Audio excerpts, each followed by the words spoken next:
Hello. Keep forgetting about the delay on this thing.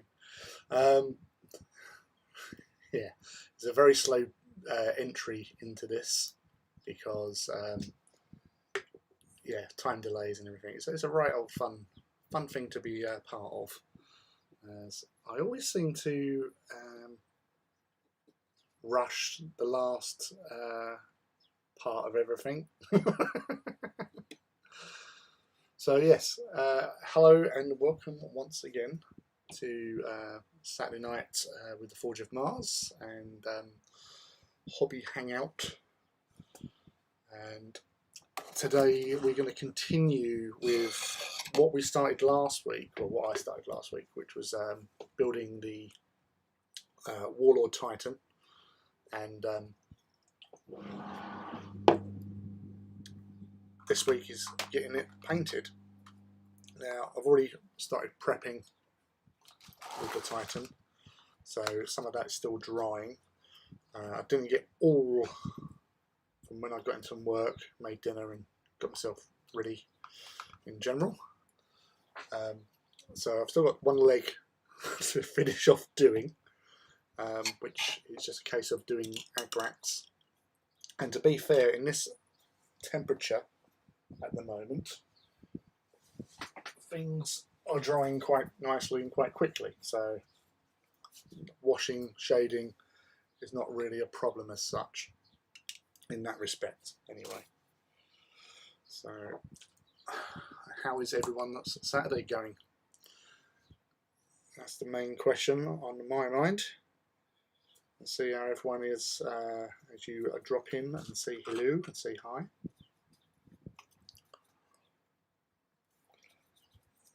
I have to say, with washes, shades, inks, a vital piece of any hobbyist arsenal nowadays. You know, I never thought when I first started in the hobby way back when that I had no idea what I was doing.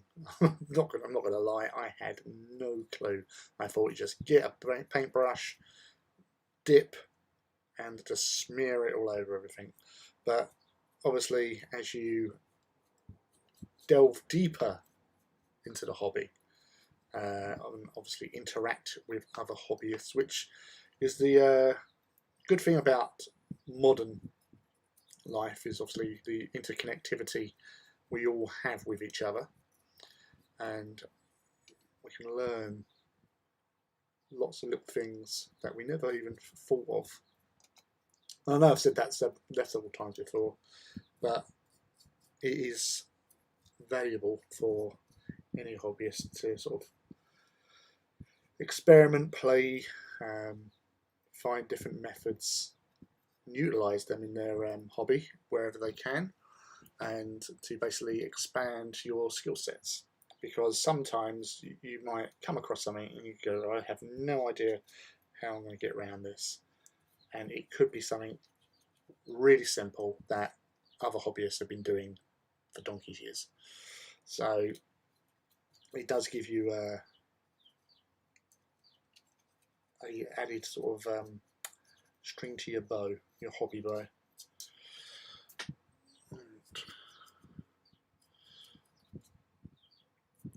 Now, what I normally do with the white parts on these guys, I tend to go over with a slightly watered down. So I generally just dip in my brush, get a little bit of water on there just to break it up, so it's not as strong with the agrax. So that allows me to sort of weaken it to make it not so dark and dirty, because I do like to play with my washes in that after doing one wash I will do another wash, maybe a bit stronger or even a slight different shade. So for example, on this section here where I've gone over with a watered down agrax mix, just want to make sure that we get an appropriate amount of agrax into what's called gaps or crevice between the plate and the trim to help it stand out better. And like I said, it all adds up to the whole overall sort of weathering effect as well.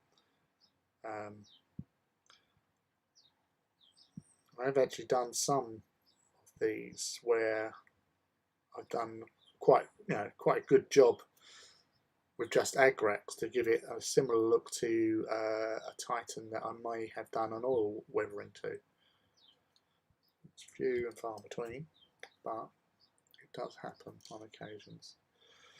And the reasons I like blocking all the colours first, and then I wash over the entire model, and then I use the layers, repeat the layers that I've already done, just to bring it up again. It gives it like a bit more depth to the actual. Dun dun dun! Felix is here. Yes, more Osedax. Yeah, you popped in last week, didn't you? It was the week before you wasn't around. Yeah, it was. I haven't really had any hobby time during the week to do anything, so instead of sort of rushing through and getting this done for Titanicus Tuesday, I didn't, and I just took my time, and just whenever I've had the opportunity, which was basically last night and a little bit before coming on, that I've actually got onto it and got working with the things. So you can see where the water down wash is sort of like a tide mark, which is not a problem, but it's just getting that little bit at the bottom. It's quite important. Well, to my eye it is anyway. So get that in there. That's that fine. Same here, haven't been able to finish much. Got another Warlord almost done to it. Oh, nice. So how many Warlords is that you've got now?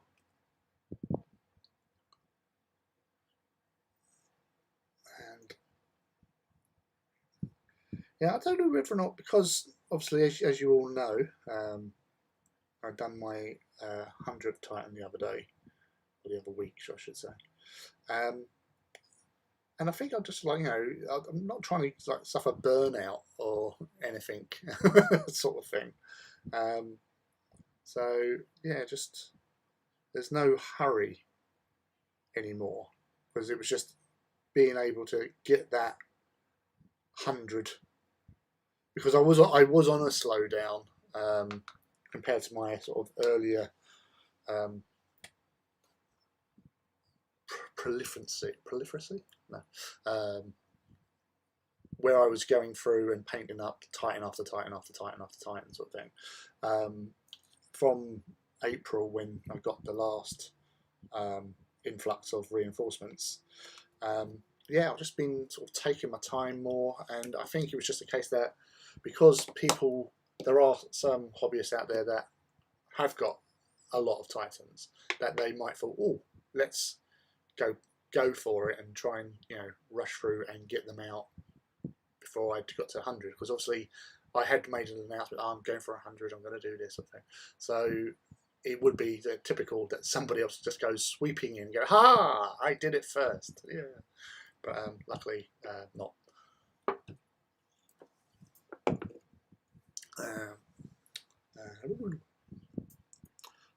Once this one's done, I have done 5 finished. Excellent. Now it's just paint what you feel like to add to the Legio. Yeah, well, after this guy, so this is 101st. So after him, I've got to sort of build up the traitor side of things, because when I've sort of looked at, because I recalled like all the Titans I've got and everything, and where I have added up, who's got what between the Legios, loyalists outnumber overall by about 9 Titans, I think, something like that, maybe 8. So you've got to get some sort of balance in that respect. Plus, it's just to sort of finish off certain legios as well, to give them options. So I've still got 2 Reavers, a Warbringer, and another Warlord to get on with. But it's assigning them to what legios. So I might put another Reaver in with my Krytos just to give them 4 Reavers in there. I might not. Or Demesium, actually, because I quite like them. So I was thinking about maybe giving them a Warlord, because they're like 2 Warlords are better than 1, and does give you options. They're like for mana pools, basically. Yeah, but then again, I've got also, yeah, Fortidus. I've definitely got 1 Warlord. Yeah, a bit of a problem, that. But something I need to work on and get around and get done at some stage. Yes, so I'll move this because I can't see that over there. He says as he gets everything else in a bit of a muddle.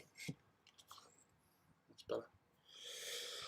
Yeah, so you can see with my setup here, it's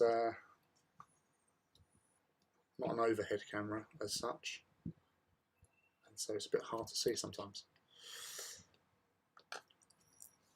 I feel like any Legio I build should have 2 Warlords, 5 Reavers and 4 Hounds.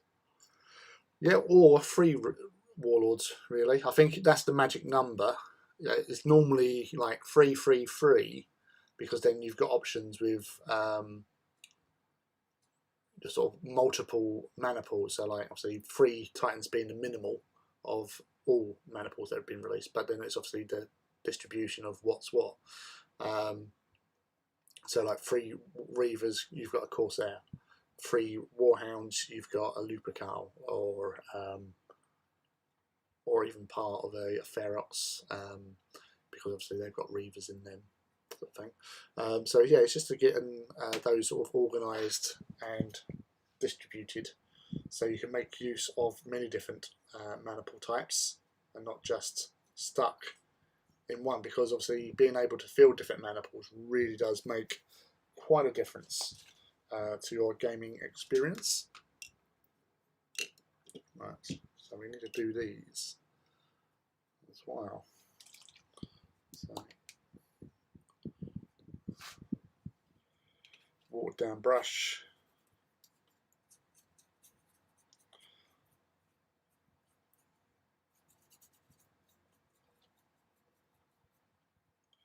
Getting off the excess, pulling it on with the bits.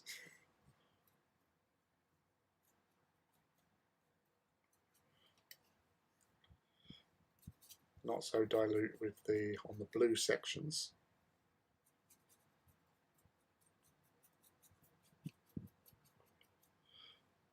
They can always sort of thing go over with neat and then add water afterwards to just weaken it.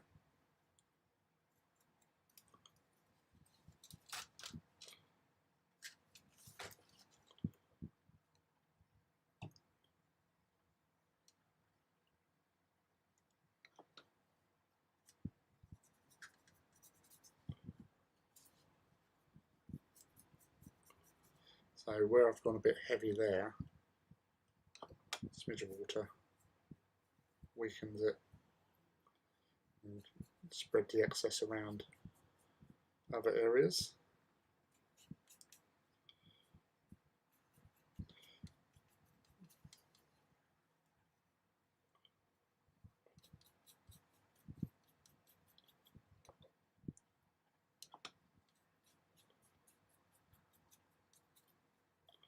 Get that in there.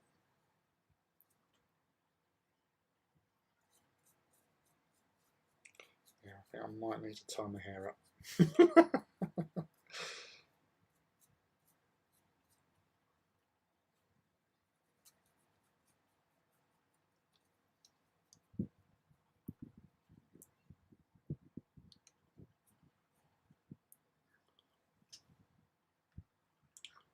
Support that there for a sec.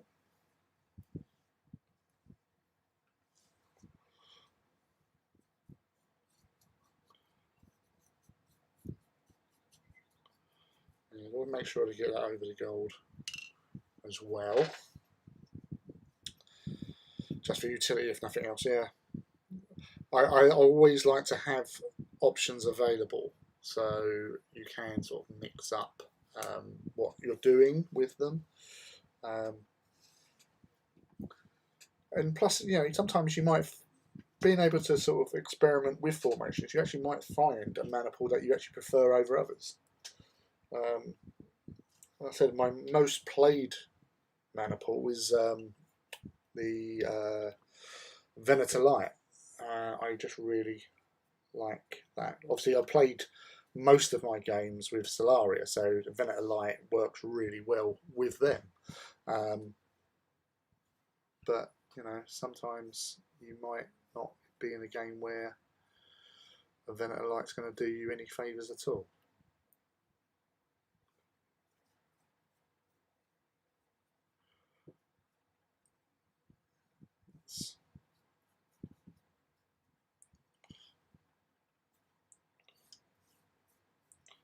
Again, just slapping that on.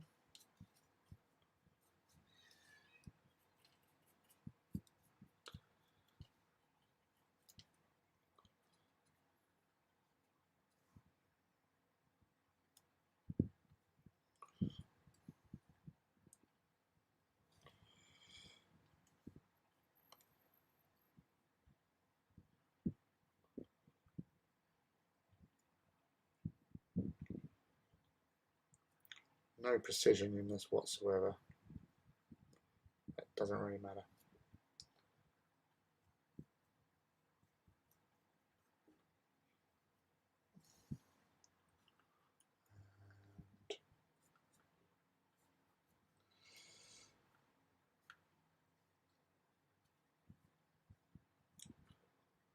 So just check off any excess.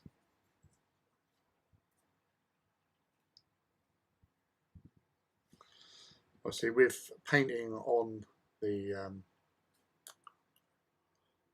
sprue, it's a case that obviously when you clip them off, you'll have to do a little bit of touching up of the trim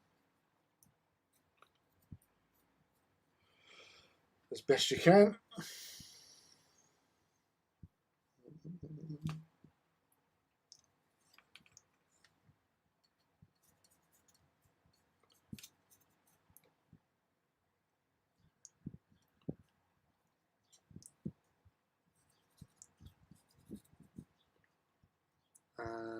Yeah, I've got the same problem. I just have big decisions on which legios to assign my War Master to.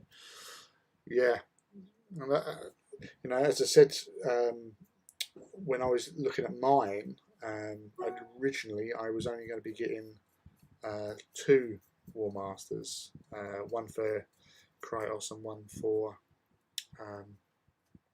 Ignatum, because to me those two were the 2 legios that would probably have thematically more reason for having War Masters. But then I thought about, oh, I said, if I wanted to recreate my sort of picture I done last year of the evolution of Titans, that was with Solaria, and Solaria do look quite nice.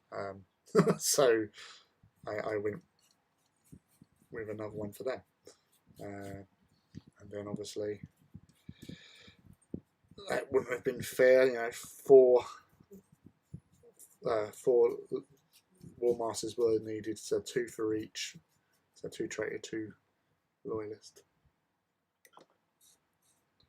So we got one for Legio Domestium as well, because again, they're for me, out of the Legios I've got, they were sort of ones that I favoured more to have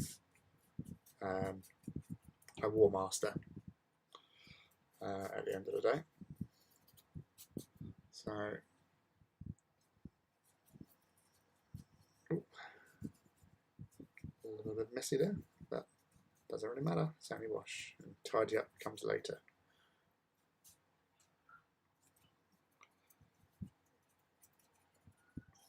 I've actually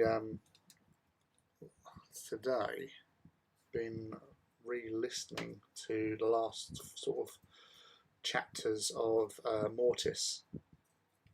Just the last few chapters are sort of like where all the real big stuff goes off, just to just feel it again, really. So that was actually quite fun. Sad, but fun. Because it is such a really good book, and if you obviously follow me on Twitter and Instagram and that, you would have seen my pictures that I've been doing. So instead of painting Titans, I've been doing photoshopping of Titans. So they went down quite well in most cases. And John French retweeted one, which was always nice. Obviously, it was based on images from his book.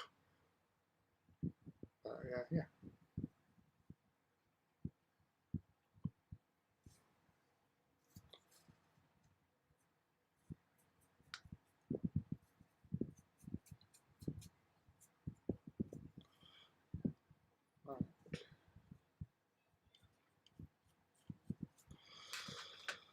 That's them for drawing times.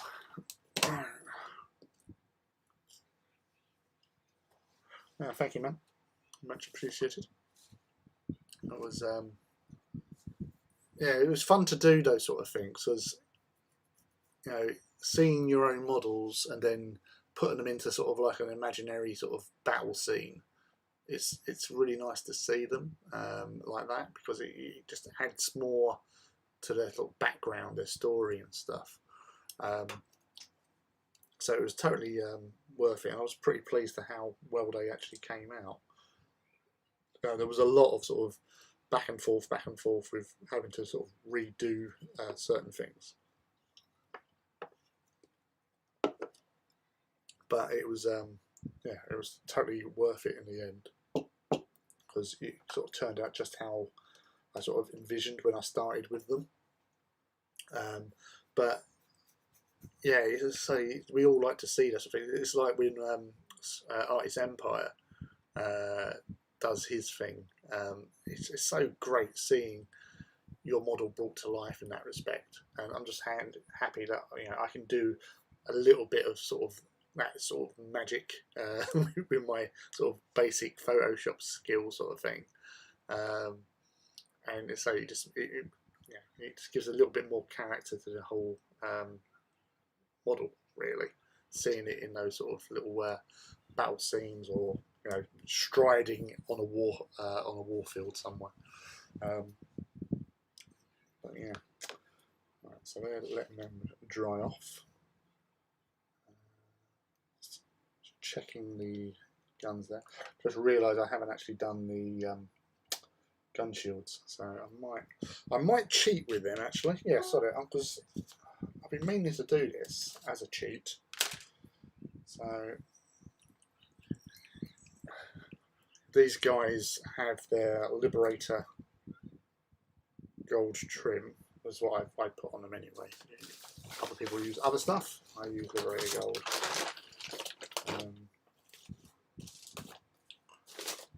What I'm just going to do, I'm just going to paint over the front of the plates with that.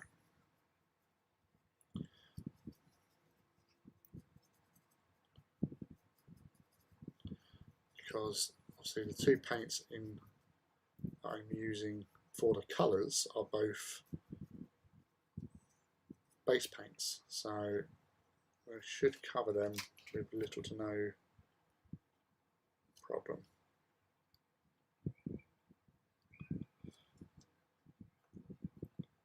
And this is what I like doing, trim with a flat sort of brush, because you can get the trim quite well. You can actually do trim quite quickly.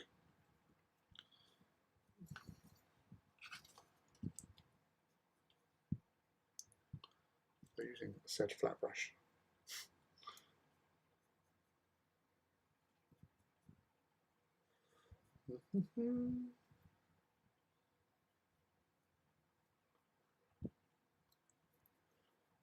And again, any sort of bits can be touched up later.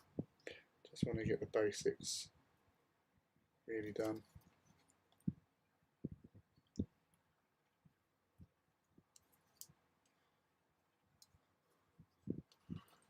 Ba, ba, ba, ba.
So let them dry off a little bit for now. It says, actually I thought I just used that. Damn it.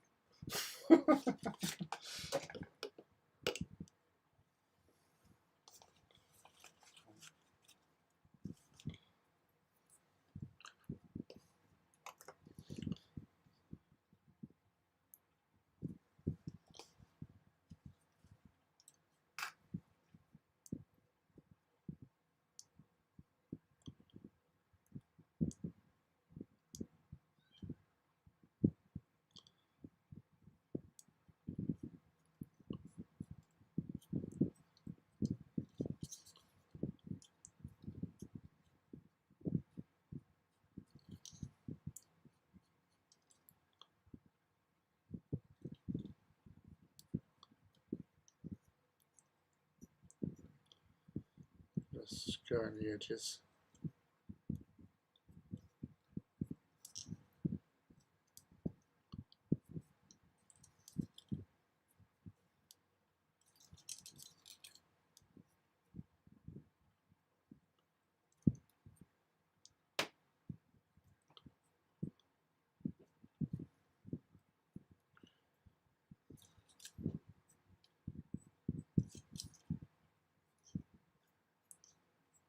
Gets that done quite nicely.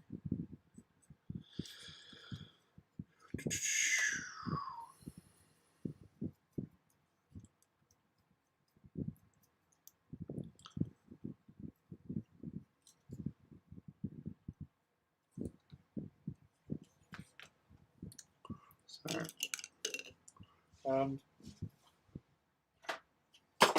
whoopsie daisy. Oh, I did do it. Yeah, so this was my first Warlord. So this is the one based off the book art Gelleroo. But I noticed in the actual picture, which is obviously the thumbnail for this, these trims here are actually white. They're actually like part of that. The rest of this is gold. That's fine, but yeah, I'm not going to change that now. So, and obviously that one needs to be some armor plates and stuff added onto it to make him look a little bit more presentable.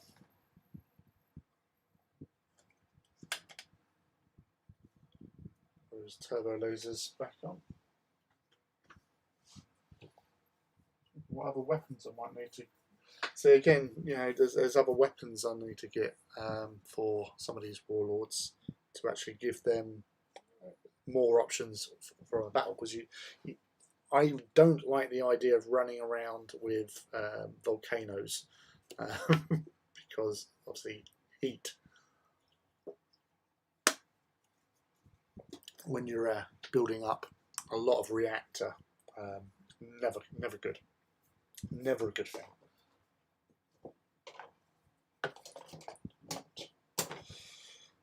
Focus on the head whilst letting everything else get to a good stage.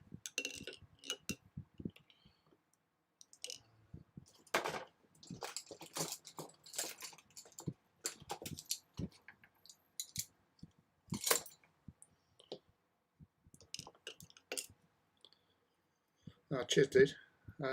Yeah, as I said, once I saw the artwork for it in the Riser book, I just thought, no, I've got to do it.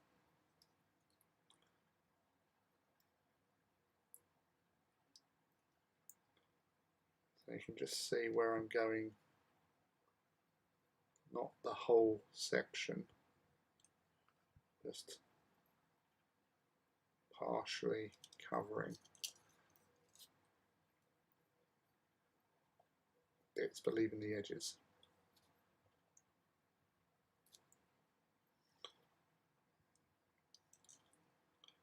So it brings the tone back up, but because you're not doing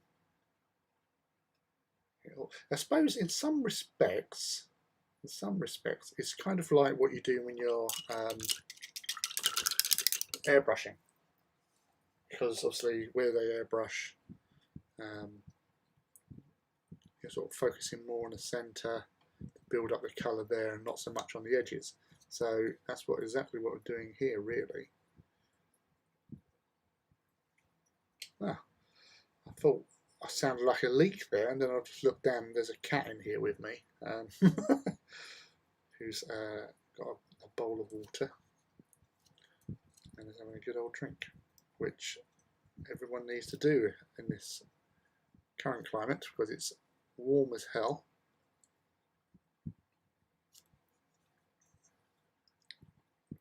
And you've got to keep hydrated.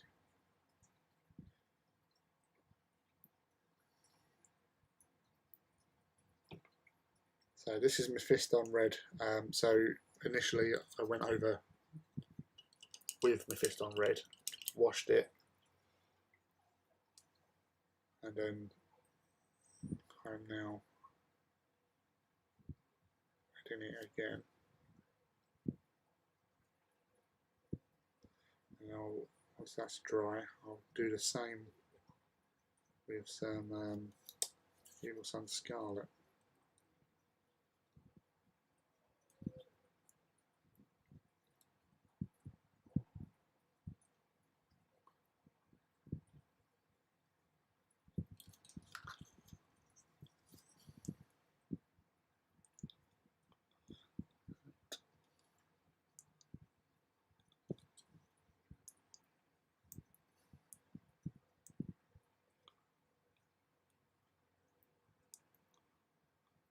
Little things like that, it just gives it a nice bit of depth to the actual thing.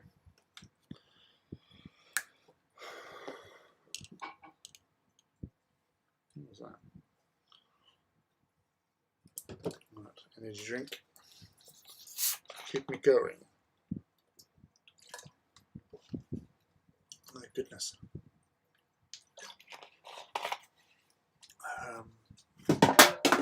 Oops. Oh. So I've already been going for 35 minutes. It doesn't feel like it. I feel like I've only been here like 10 minutes. Actually, again, whilst the Mephiston's here, I might as well do some missiles. I do like having, because having white missiles is one thing, but there's a lot of white involved here, so I want them to look a little bit different. And I've been doing sort of red tips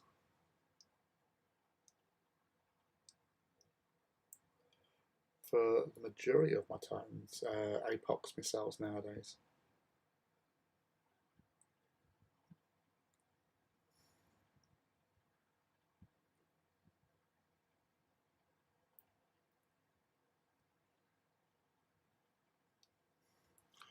Right,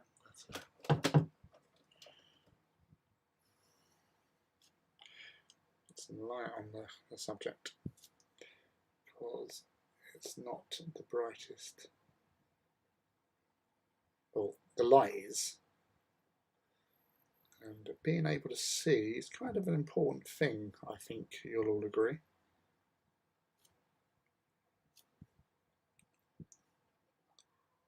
So that's... Hey G-Stealer, welcome back. You're making some epic progression with your Solaria again, aren't you? Those little things you got for Vetsy, I saw them earlier on as well. The Marines. Did a great job with them, by the way.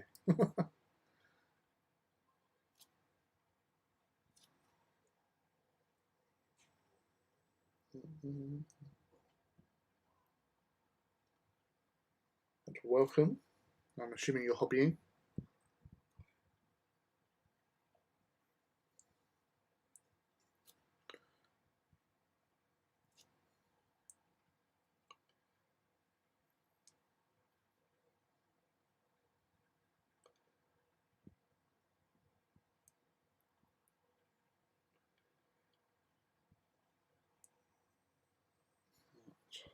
So I'll let them dry, and what I'll do the other one, and then I'll return to those and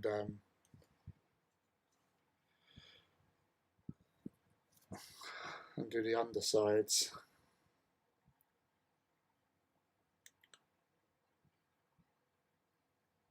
Tops are easy.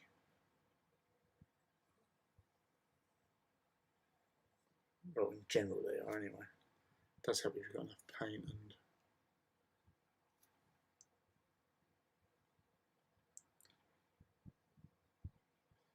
Yeah, normally I said where I've had the lamp on in past Hangouts, it's been in a totally different position, but at the moment it's to my side looking down, so at least I'm not blinding you guys, because the arm aperture isn't really strong enough to hold it in a stable position out of view of the camera.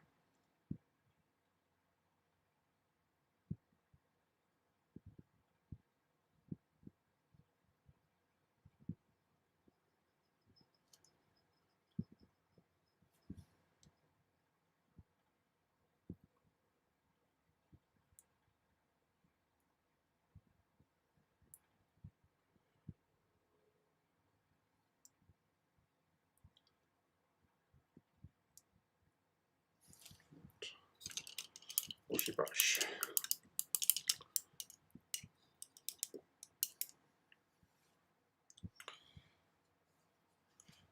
Getting too old to see anymore. No, just go, alright.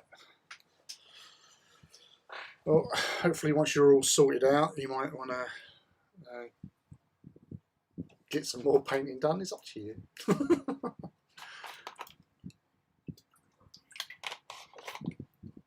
But yeah, those Marines you did though were really looking good.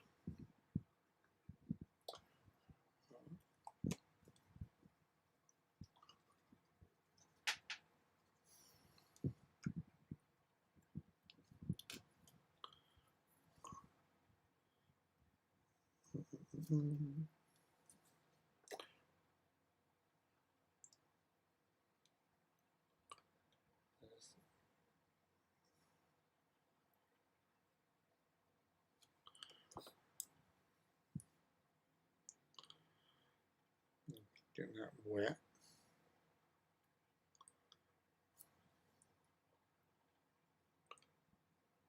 Get the colour on.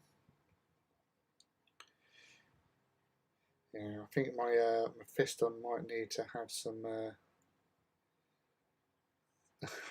hydrate a little bit because it's quite thick.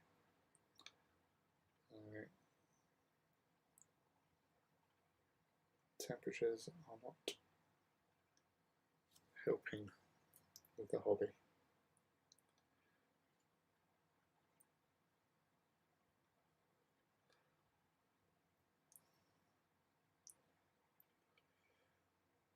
You know, you could get a wet palette, but I haven't.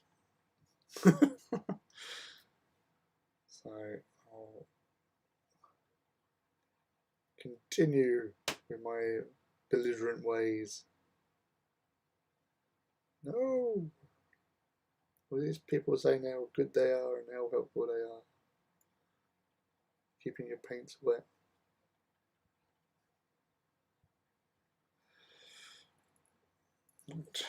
One. Don't look too close. Go blurry-eyed.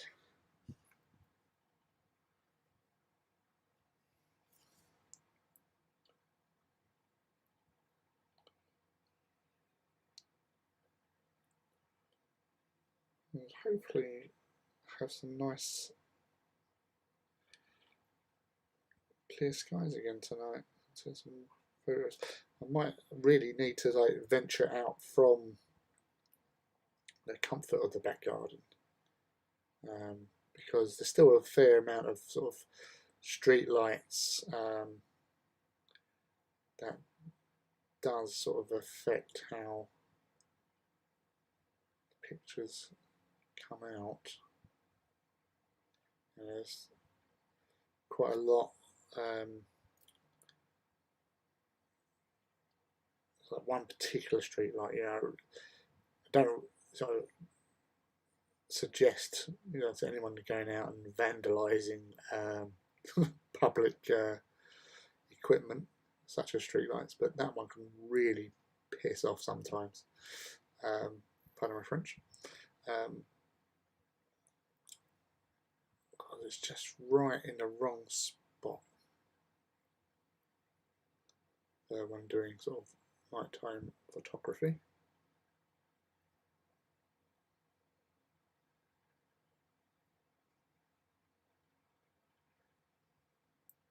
Because where the position is, depends on what time I'm actually, if I'm awake and taking photographs, because it's normally the direction that you can get to see Andromeda,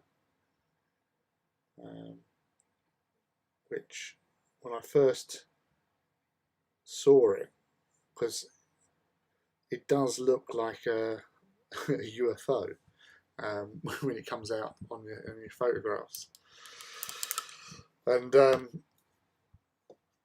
I thought, what's that? Oh, it must be Saturn. And I have like an app where you can actually see the position where you are in relativity to star constellations and planets and stuff.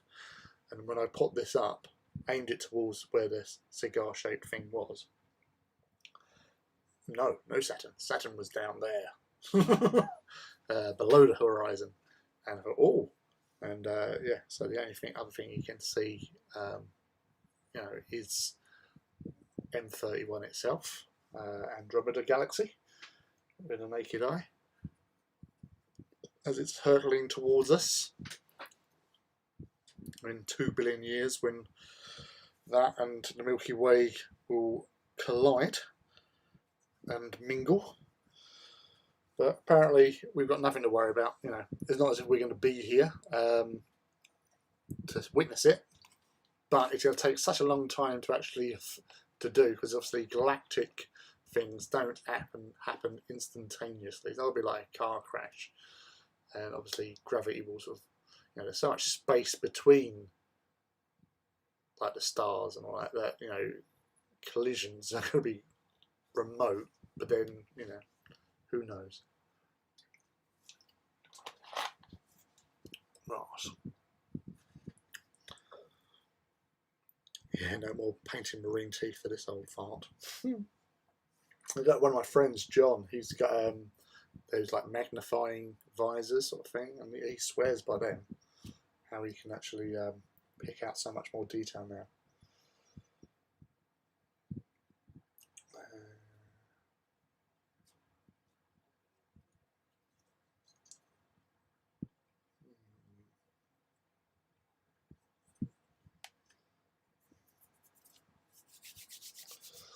Alright. It's the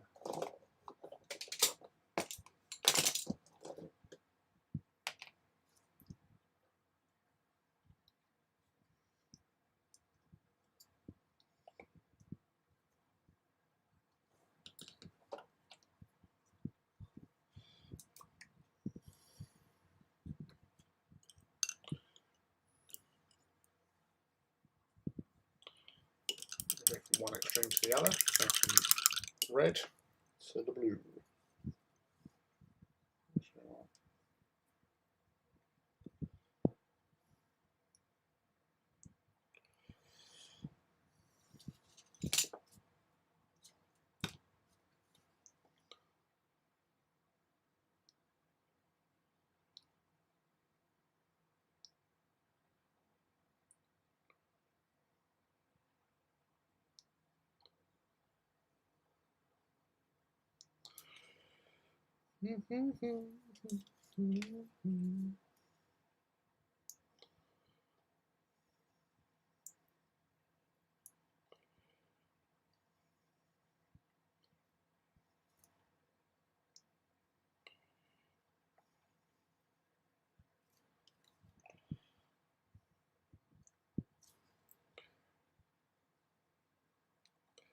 So unfortunately, because they don't have any sort of with the Osedax Titans, which I think it is a bit of a shame, like with the like Titan books where they have, they have the awesome paint schemes that we can all see, but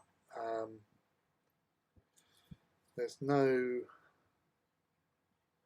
not too many. Sorry, so side profiles of Titans.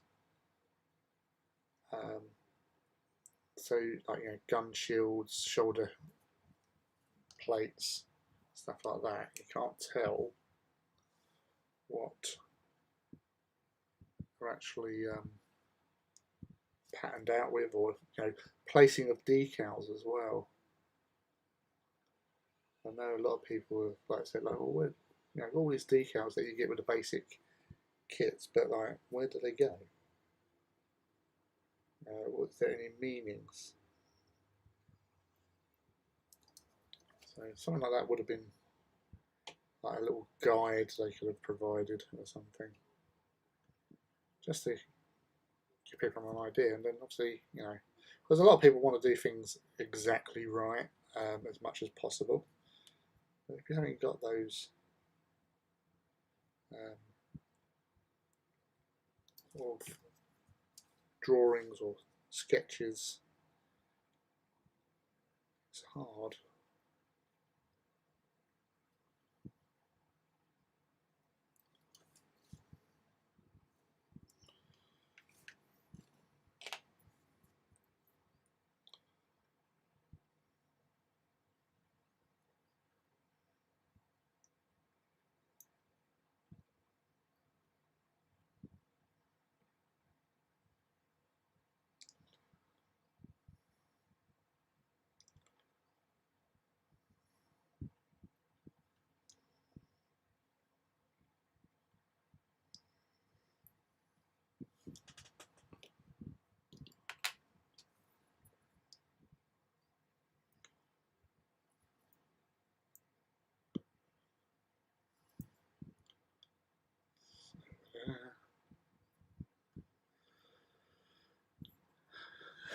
Note to self: next time, solid colour Legio.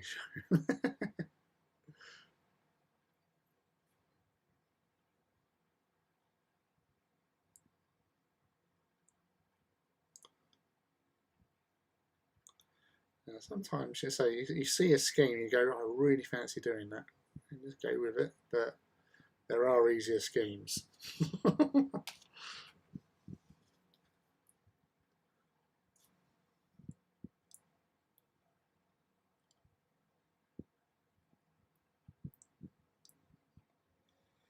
Sometimes you just got to do what you're comfortable with.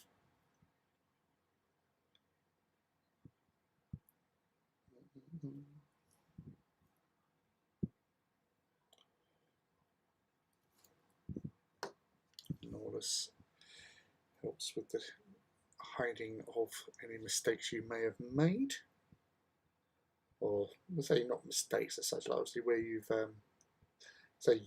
I mean me. I obviously, quite obviously mean me. Where I've made a slight mistake when I'm doing the trim or something. So that's why I always say, don't worry about it. Go back to it later. Attend to it then.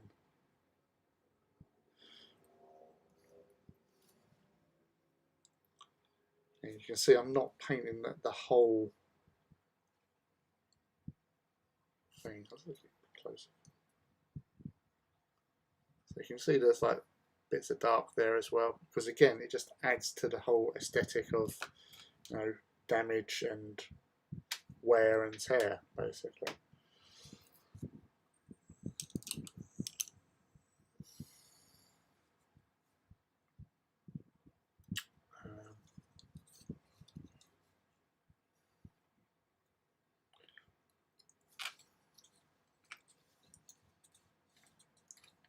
I'm going to move that back up again because I can't see. So.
Let's get this out of the way.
Just going over all the blue, just a little bit of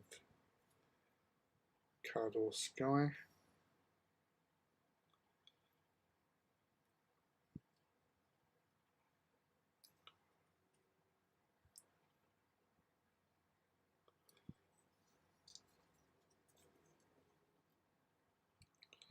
You know what, I'm just looking at how this blue's come out after adding the Agrax, and I kind of like it as for like an ultramarine sort of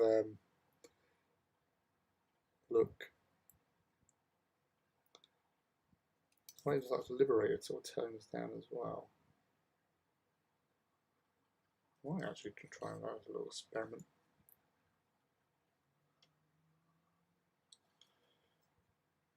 Nice weathered.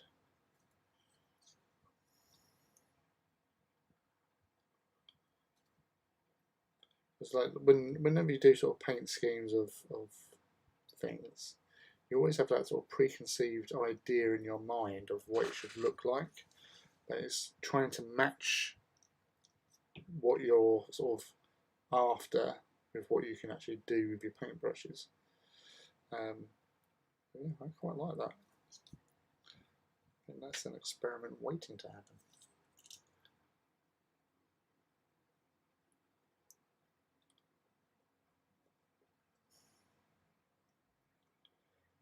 So my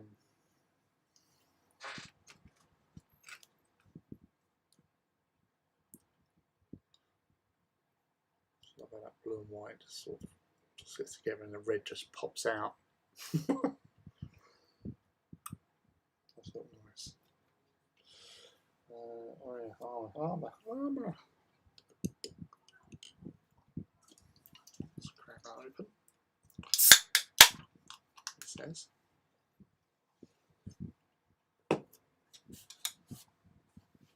Wow.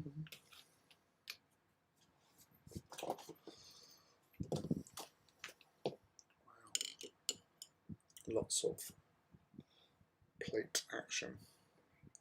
But you can see here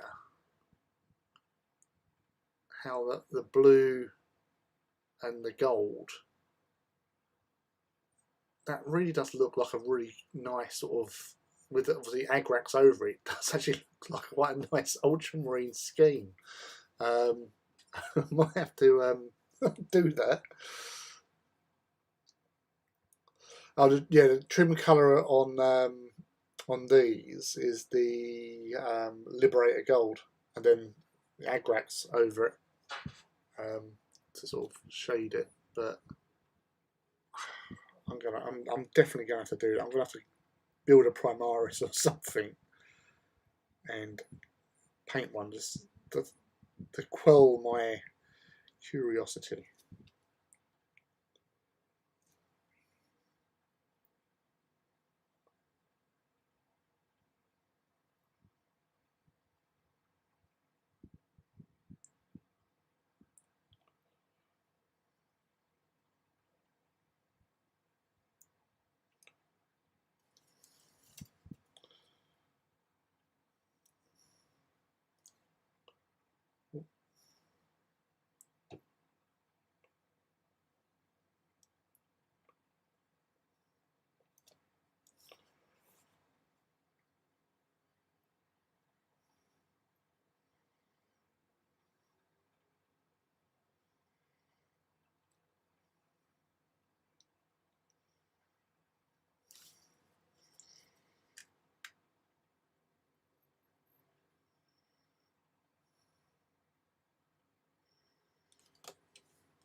You know,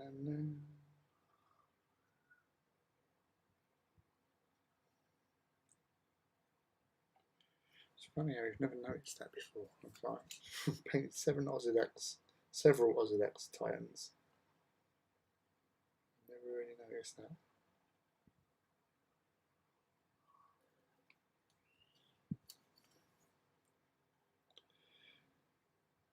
They're in the park that's located over that way. There's a little playground there, and obviously, if it's still light, there's someone over there with the little ones, and the little ones are like, meow, screaming with joy. Do you hear that? I do apologise. No one's been murdered. Just playing on the slides and the swings and the roundabouts, or whatever is over there. I haven't actually been in that park in an age. Not that I'd have a reason to go into the actual like playground park. I've been in the park, like where the walky bits in the trees and the fields, but not the playground because obviously I'm a bit old. You're going into those sort of areas for myself.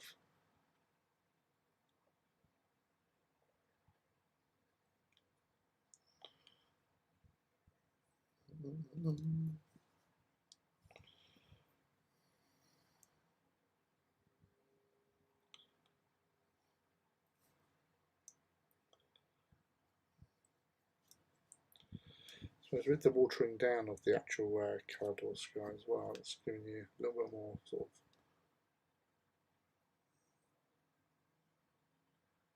of ability to sort of just be a slight shade lifter.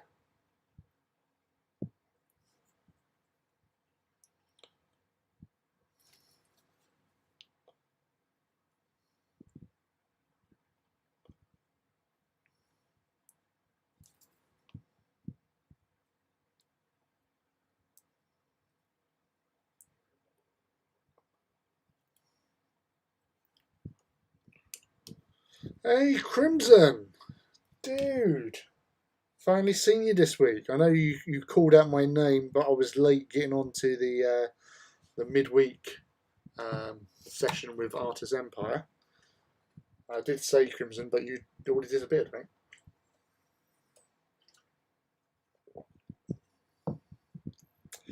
Thank you very much, Brotosaurus. I am indeed. Busy day at work, which was surprising because it's been a really like gloriously nice day over here today, which normally indicates people don't bother coming out to buy sort of flooring. But because we sell artificial grass as well, you get quite a lot of people buying that instead. So, yeah, it was a good day. I hope you've had a good day as well, buddy. Or you're still obviously going through your day. What's the time here? It was like 9 o'clock here. So, was it 4 o'clock your side? Or are you further in? I can't remember whereabouts you are.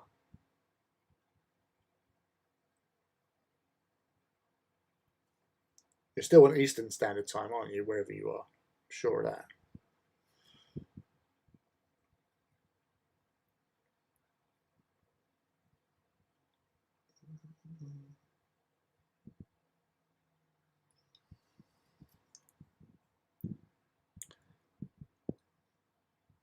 All right, yeah. So getting your lunch break in. So thank you for popping in, dude. Always a pleasure. And I say, it's a shame I missed you the other day because I was I had to drop my son off home because he came into work with me that day. So obviously getting from theirs to here takes a bit of time. So I was rushing to get through to be here on time. See, but it still includes me having to get in, get sort of cleaned up, changed, and grab something to eat. But I didn't do too bad. I was only about, I think, about 15, 20 minutes later than normal. And we did stay on a bit longer than we normally do. Because my roleplay team that I'm part of, we were on a couple of weeks break because the DM is holidaying. Well, kind of holidaying. He lives in Scotland, and he was driving down to pick up his parents to take them back up to stay with him, and then he'll be dropping them back off next week. So that's why we got no game going, because it takes a long time. Obviously, you know, same distance in America, you don't probably bat an eyelid, but for us over here, it's a long way.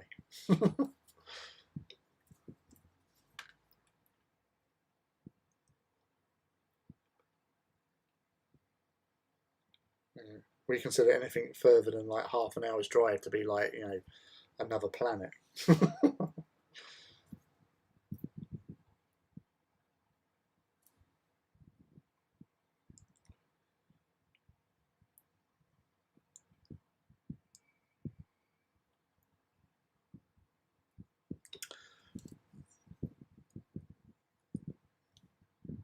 Oh, Boston.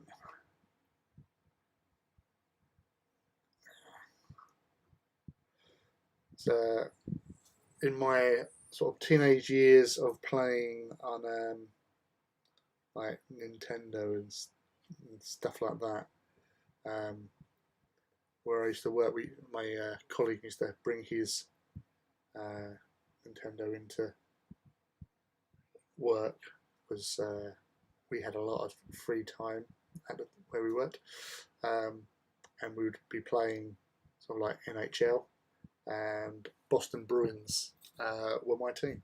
I just loved them. I like the, yeah,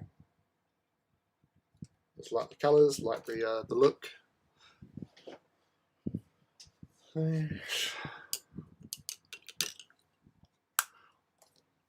Hey David, welcome. You got get your get your hobby on with your Laniuscara.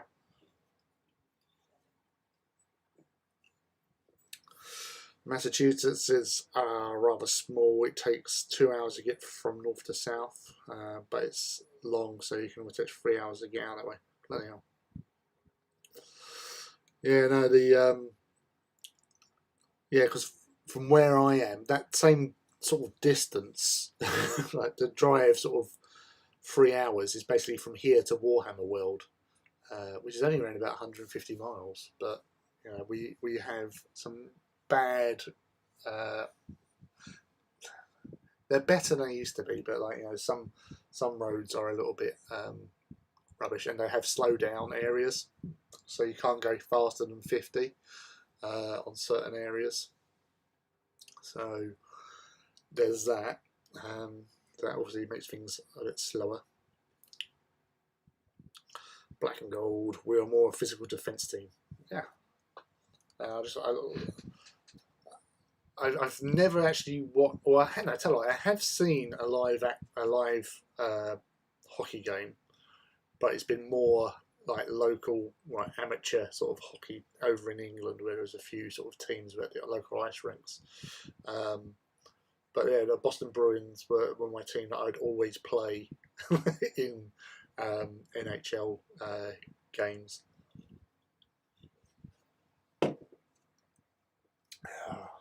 I think because in baseball it was Milwaukee Brewers.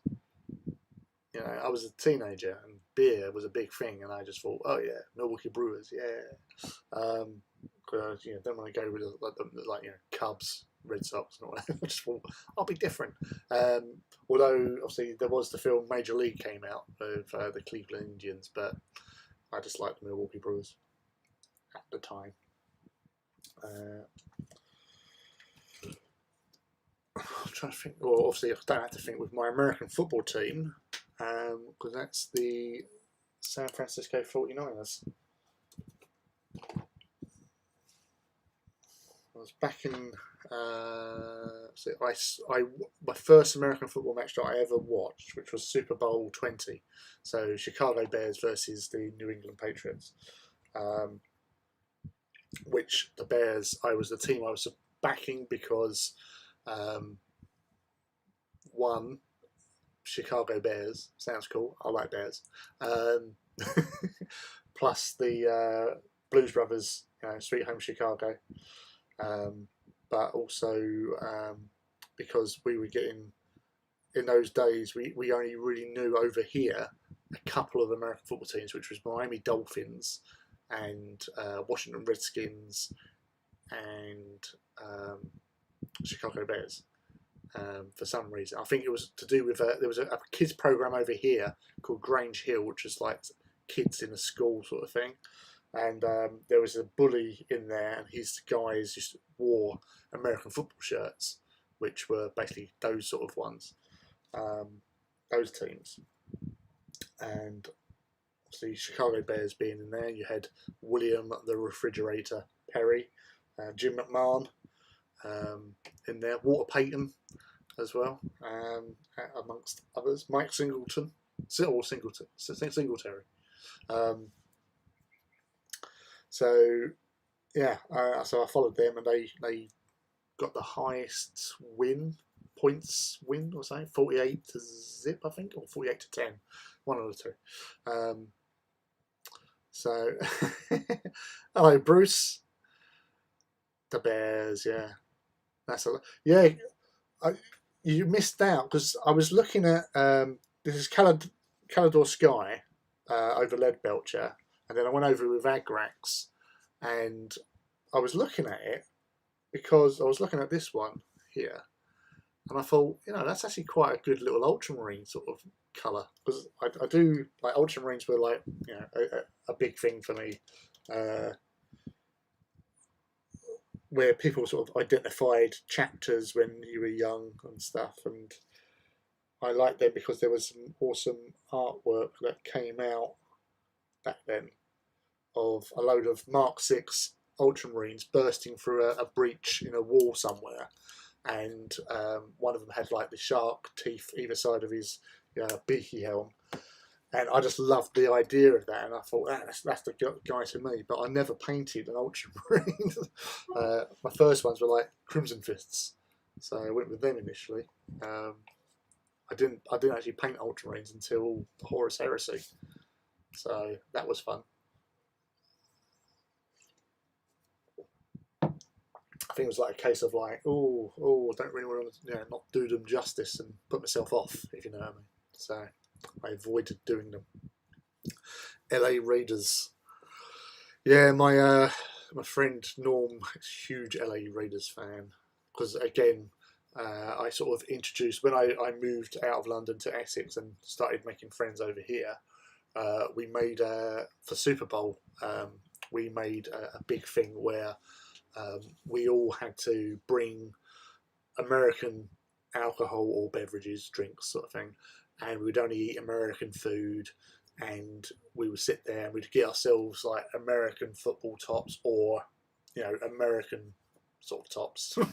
Yeah, so basically like Nike or something like that, and we'd sit and watch the Super Bowl sort of thing together, and that went on for years, from sort of the mid-90s, and the first one I actually missed after Super Bowl 20 was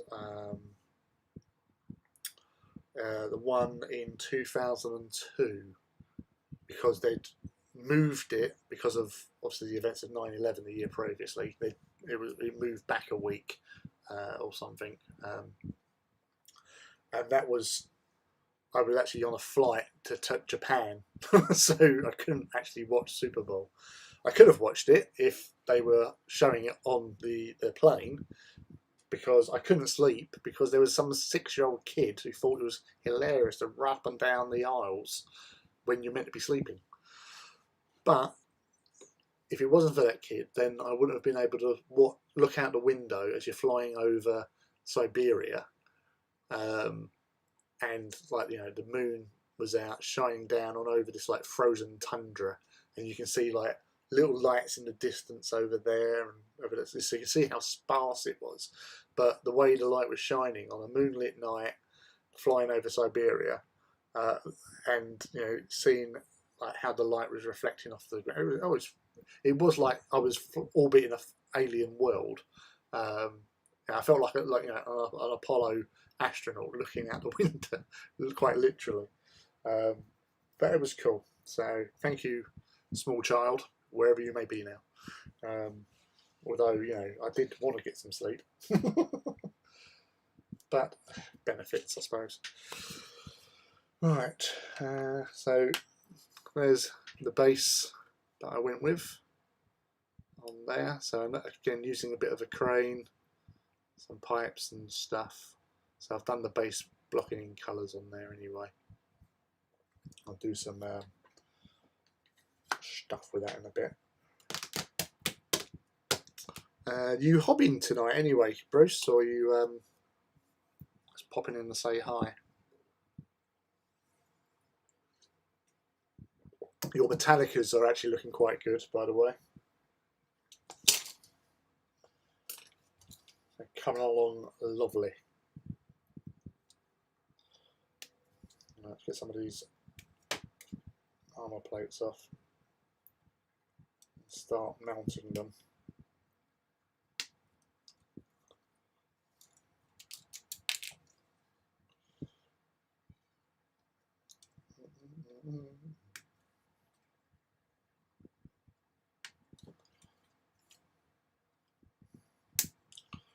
So I was talking with Dave actually earlier on. Need little guys on the base.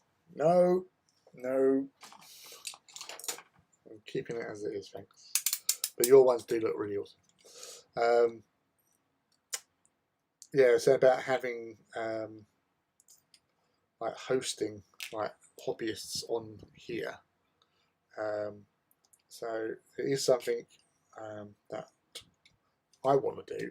I know, like when I was talking with like Artist Empire, you know, Scott, where he said about you know, maybe coming on, so you know, maybe do some hobby and joining in, or just chatting and stuff, because it does make it easier to do these sort of things when you've got somebody to sort of talk when you're trying to focus on something.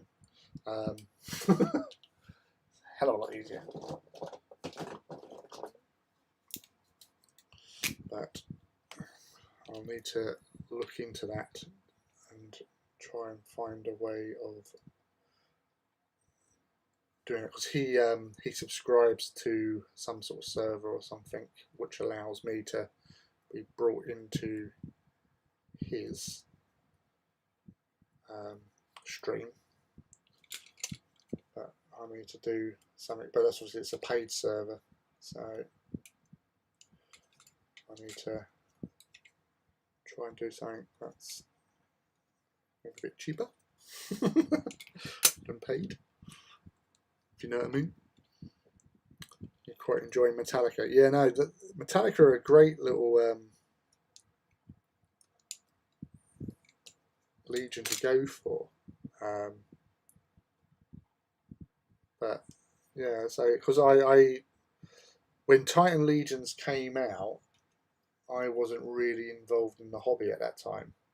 So it's like sort of mid to late 90s. So I didn't really. I heard about Metallica, but you know, I was more into the other Metallica, you know, the band Metallica at the time. But I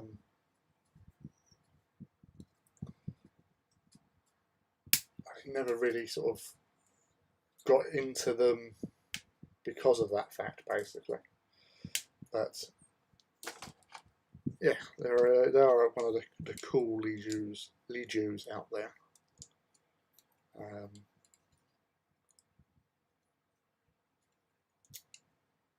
Hopefully,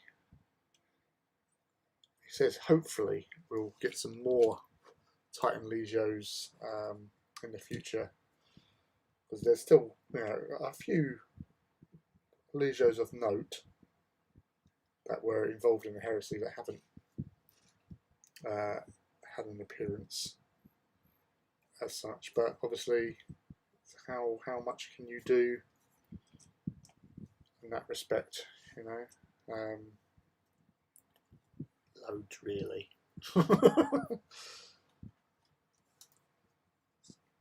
But yeah, as soon as we got, was it 16 Titan Legios for Loyalists, 16 for Traitor?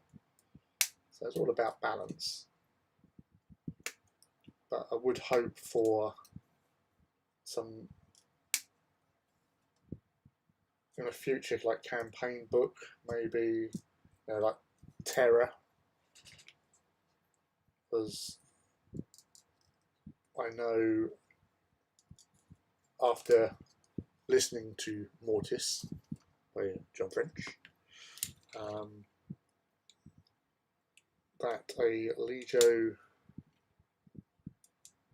no spoilers, I'm not going to name him, that is known in the 40k universe was actually created during the siege. So that would be a good little point to actually bring another sort of thing in. But obviously there's only so much you can do with the rules to make them sort of like characterful and all that. So you've got to have the right sort of thing for them. That's not game breaking. But it would be cool to see them.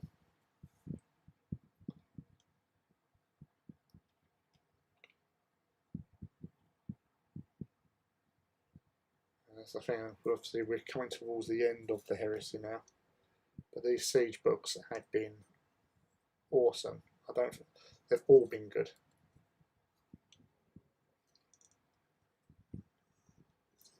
For one reason or another. Enjoyable, it's probably, it is, if you've travelled the path of the Horus Heresy, from the book perspective, you do get quite a lot out of them. Because obviously we all know how the story ends, but it's to get in there and so you can just scream at the book going, no, don't do it, and you know that they're going to do it, but you still scream at them, the characters through the pages, not to do what they're about to do, which is quite unique. But yeah, it's the payoffs that you were getting from reading all these books over the course of over a decade. And the culmination of the story. And again, we all know how it ends, but it's to get in there which has been the most fun. I'm listening to Mortis when out and about for work. It's so good. Yeah, I was saying earlier on, Bruce, that I've actually, like today, I've been listening to like the last few chapters again as I was sort of driving to work, because yeah, it is so cool. Getting up to the those real meaty sort of battle parts and stuff. But it was. You've got that to look forward to, mate. All the things that are going to happen, that you're going to see and listen to.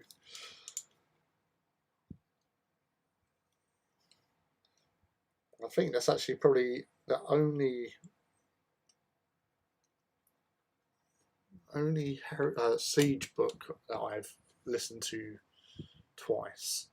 There are other sort of books like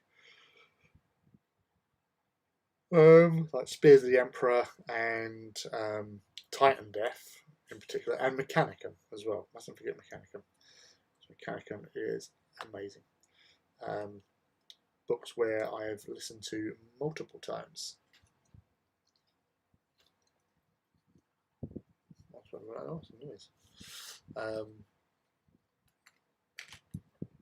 And have enjoyed again and again and again. But yeah, Mortis is definitely the first siege one that I've re-listened, because it is a Titan Princeps dream. I'm going to take it a bit down there, but it's really, really good. While I'm here, I was going to keep all my Titan heads as bare metal, as their moniker is the Iron Skulls. Plenty of floor around that, do you know? Yeah, I know, of course, the Iron Skulls.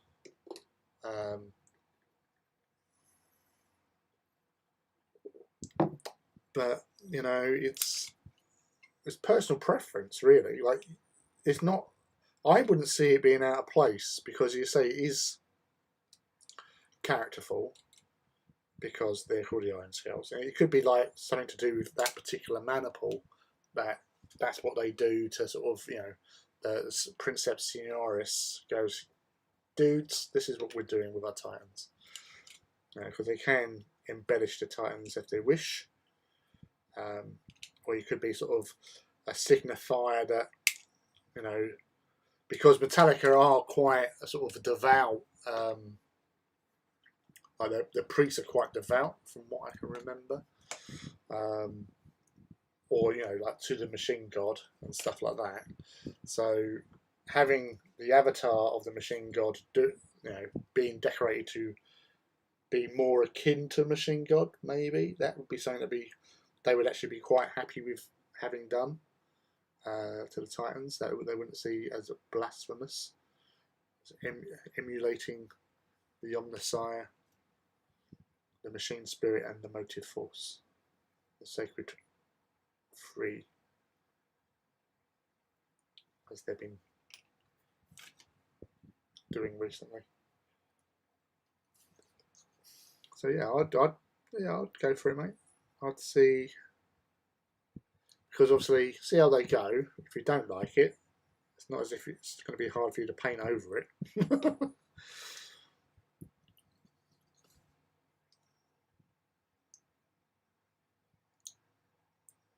Get that in there.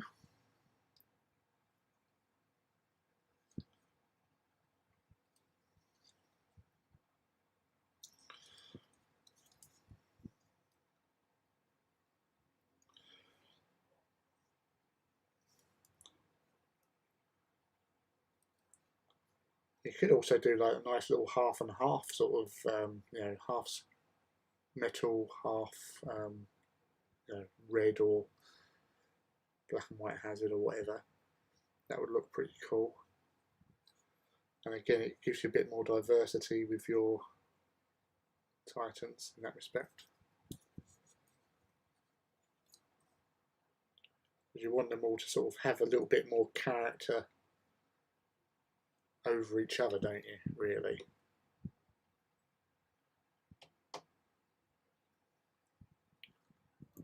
Now, cheers, man. That's, so again, because where I always say about, like, you know, you can go over any sort of mistakes, and just trying to show you that, you know, it's not hard to do that. Yeah, because I've always been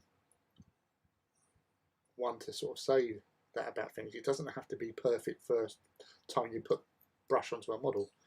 You know, it's an accumulation. It's like layers, you know. So if you do make a mistake, go back to it.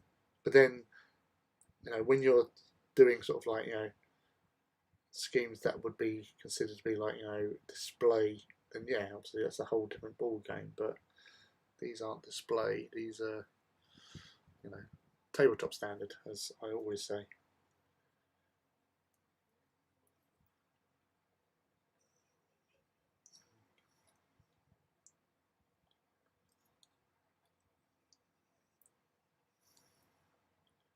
Catch those ridges.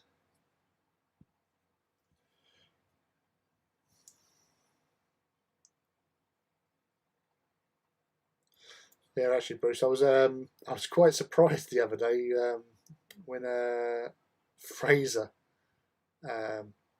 messaged me about using the War Master picture that I'd done last week as the cover for the AT18 group. It's like, wow, you know, you've only just changed it from, you know, the other one that I did. I feel like I'm like the official sort of like cover artist for the AT18 group now, because it has pretty much since sort of last year, wasn't it? Was it last year? Yeah, it was. I did, yeah. After the Warbringer came out, I'd done that. The procession thing. Then I think that went up there, and then it was changed to Osedax, and I'd done some Osedax in a line. You put them up on there, and then it was changed this year when I'd done the next parade of Solaria Titans, and now it's gone on to the War Master. So I'm really chuffed with that. It's like, wasn't intentional, but it's so cool. I really like that. It's like I look forward to like seeing it. Go, oh look, saves me having to go through my phone. Yeah, no, I would say I'm well. You know, I'm honoured and chuffed to bits, mate. It is great. Yeah, and the evolution of the Titan is still, you know, it's such a great picture. It's actually on Instagram. It's I think it's my most liked picture I put up to date, which I'm really proud of. Although one of my War Masters, somebody else posted that up on their wall. They obviously they credited me anyway. Oh, this is Forge of Mars sort of thing. But on their page, they've got sort of like 30,000 followers. You got like 4,000 likes. I'm like, oh my god, that's amazing. But the evolution one, that's why I had to get, as I was saying earlier, I had to get a Solaria War Master because I really liked how the Solaria group picture that I did last year. I thought I just got to do another evolution picture with them. So, and the same will be said if any other Titans come out.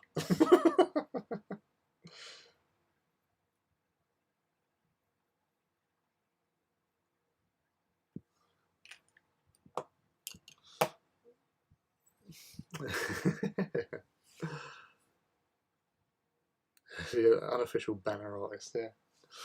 Not surprised to hear that. Yeah. One day we'll get more Titans. But yeah, so I think 8 Legios, because I do have a Black Shield one, but that was for sort of a project. I don't think is actually coming off into fruition now. So other things have taken their place. So I might have to reintegrate that into another Legio to repaint plates and stuff. I just noticed I've missed a bit of Agrax, which is not a problem. Ah! Just knocked that flying. So I've been knocking that over or knocking the Agrax over. Yeah, no, the Titan Walk is next month. The weekend of the 21st and 22nd of August. I've actually I'm popping up for a day because time off in August is really hard for me. So there is also another Titan Walk, which was sort of announced today. There's an event called Greetings from the Warp, and Cult of Paint are involved in that. And we had the organisers of this event came up to Leiden, who's part of our admin team, and basically asked him about possibilities of doing a walk at this event. And so it was floated amongst the sort of admin and that. It's obviously quite close to another walk, obviously, because you know that the Greetings for the Walk event, which is like a 3-day event of I think it's all sorts of like war gaming and that. So it's like a newish sort of thing. Well, it might have run before, I don't actually know, but it's the first time I've heard of it, sorry. So it's like a weekend event. I know there's like some like Horus Heresy stuff happening on the Sunday, because one of the guys who's going to be participating is actually up there for the Horus Heresy stuff. But yeah, so that's official now. That's the 4th of the 3rd, 4th, and 5th of September. I think it's somewhere in the Midlands. But yeah, on the Saturday, the 4th, Titans Owners Club will be there doing sort of a Titan walk. So it's not going to be like it's not like a participation event as such. They'll be purely putting on the display, and apparently I think there's about 50 Titans they've managed to get there, or we've managed to get there. Yeah, I can't attend that because, as I said, with August being hard, I've got 2 Saturdays off in August, and basically because the last Saturday in August is my son's birthday, so I'm actually off on a Sunday. Sorry, yeah. It's I've got to spread out my time off, unfortunately, because we only have 2 members of staff, and it's not really like weekends. Working on your own at a weekend is mental. So you've got to sort of split them out a bit, so I couldn't get the time off for that as well. So yes, I won't be there for that one, but there will be a good showing of Titans there. And the main Titan walk is the weekend of, as I said, the 21st.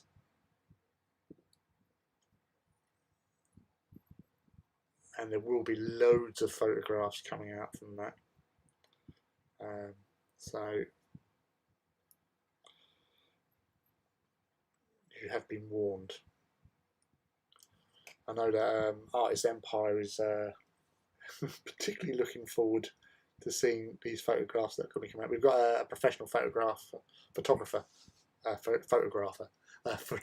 going up there to actually take pictures. So, well, then again, the last one was as well, but this one apparently I've seen some of these pictures and they are really good. So hopefully there'll be some interesting angles that Artist Empire might see and go, I like that, and go from there. You know what he's like. See something he likes, he goes for it and creates something awesome.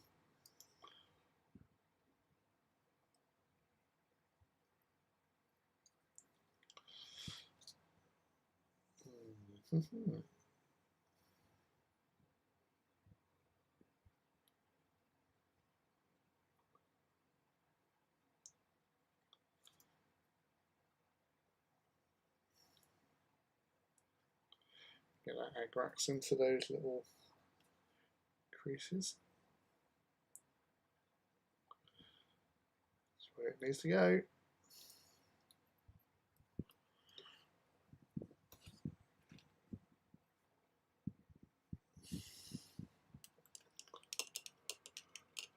Yeah, Cult of Pain. Yeah, I know. They're I'm not sure if they're co-hosting it or something. But yeah, it's having those guys up there, and then you say in the Titans Owners Club, we've got like a chat group for those participants, princeps participating in the walk, where they're doing some of them are still building and painting Titans. There's one guy, John Ball, who's got himself a Warlord recently. He built the Warlord in a day, and he's already going at it like a machine. Legio Warlord, and it's just just going at it and creating this thing. So that's probably going to be finished well before the walk. So yeah, looking forward to lining up alongside John and his Ignatum. very similar look to mine, so that should be quite good. And hopefully get some nice photographs of them together as well, because on the Saturday, that's what tends to happen. Like before any games kick off, they get all the Titans out on display, take like a big sort of group photo of them together, and then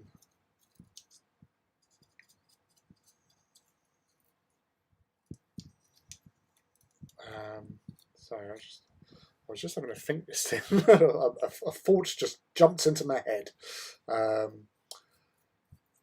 Yeah, so like last year, a couple of the Mortis players that were there had a really good photograph of their Titans all together, and so I wouldn't mind actually doing that myself with the Ignatum guys, which are only, I think, only me and John anyway, but there might be a few others. Get some photographs. Rob, who's normally in the chat, is Rob Walters. He's going to be there with his Solaria, although because of numbers at present he might just have to be a traitor, which is a shame, but you never know. But at the moment, Titan wise, as far as I'm aware, at the main walk there'll be 99 Titans,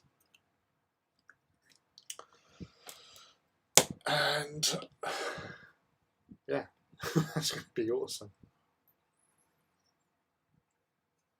And plus Knights. I'm not taking Knights this year because I'm only there for the Saturday, so I'm just going to take my 4 Titans with me, and you know, roll some dice, shoot some traitors, as you do, because they deserve to be shot in the face. Damn you, betraying the Emperor.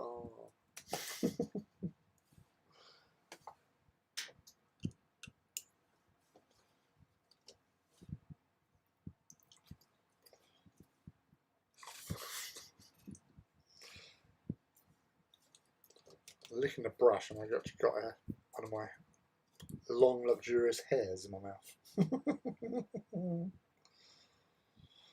Right.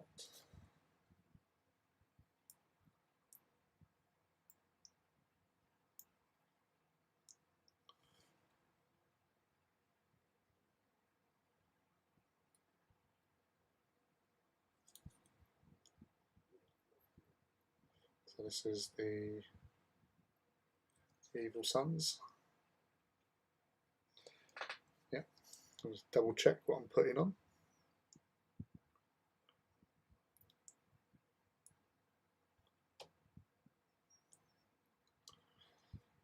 Evil Sons does have a more of an oranginess to it, which is good because it also has a sort of oranginess to the Osedax scheme.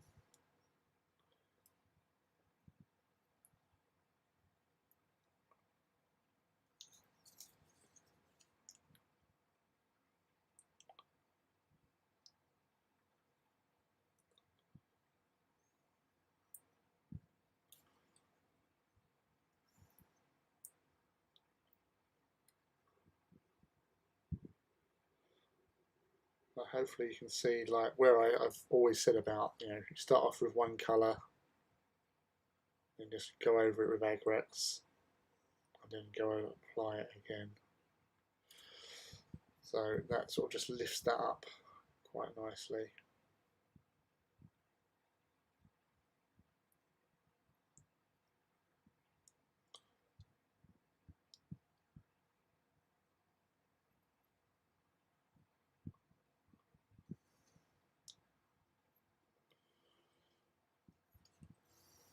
It definitely gives it some nice sort of depth to its colour.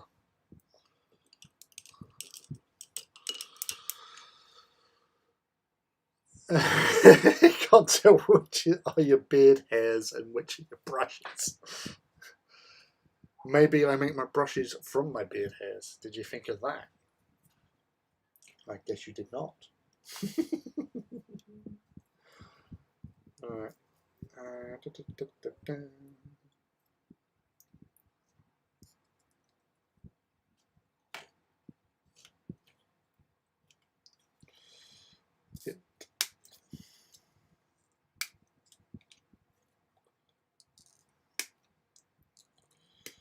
So with these side armor panels, always get myself confused as to which one goes where without foul. Every time, every Warlord Titan has had the same story where I just confused the hell out of myself between where's this bit go?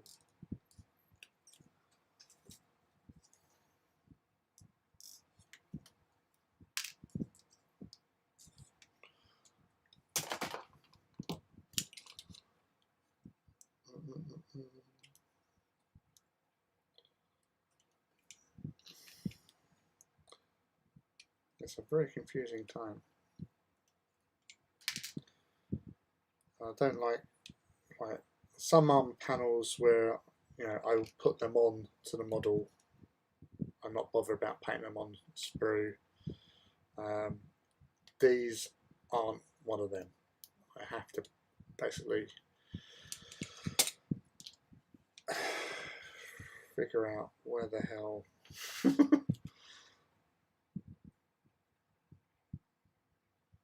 no.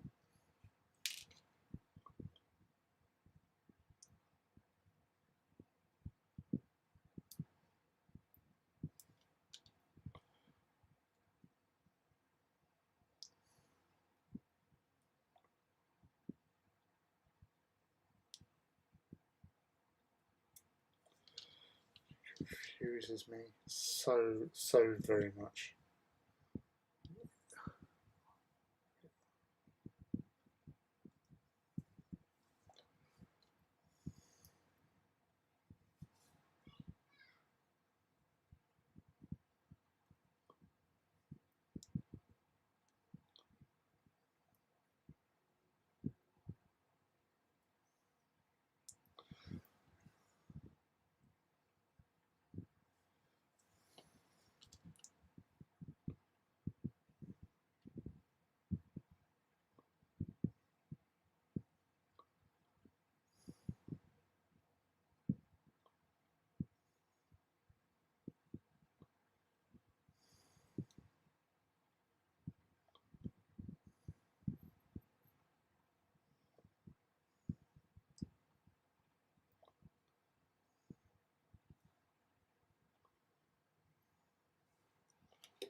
Get that over there. Let's get that trimmed down a bit better, he says.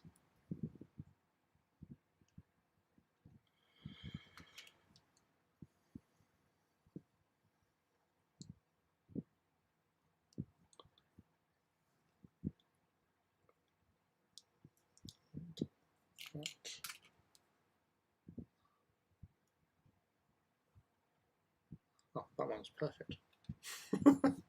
Straight in there.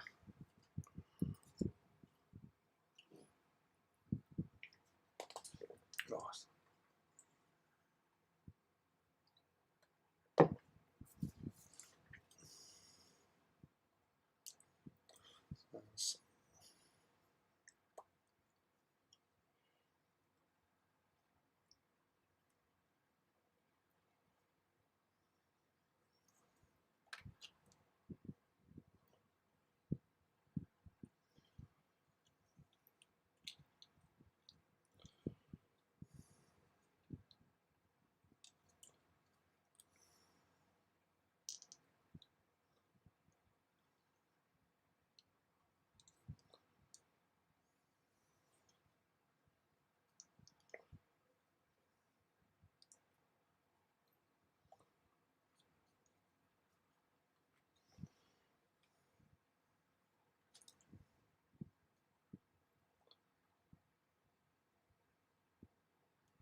Sometimes you have to smash it to pieces to get it done right.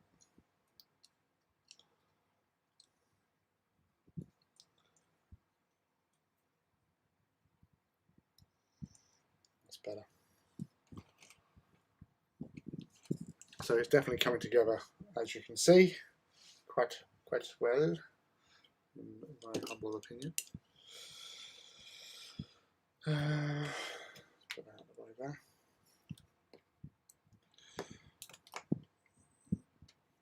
Gosh.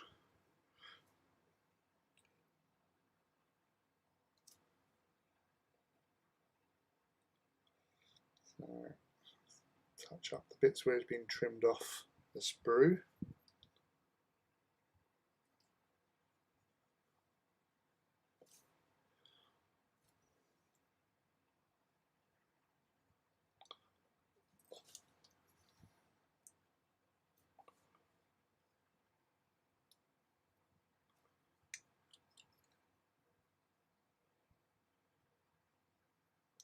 I think I'm done.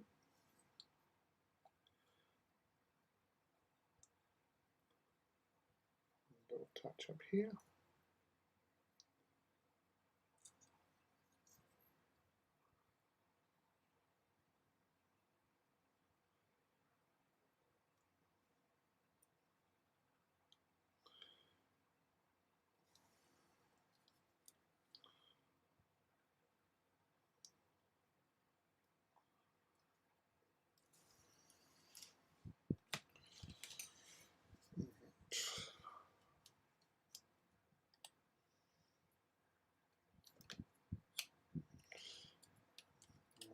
Do some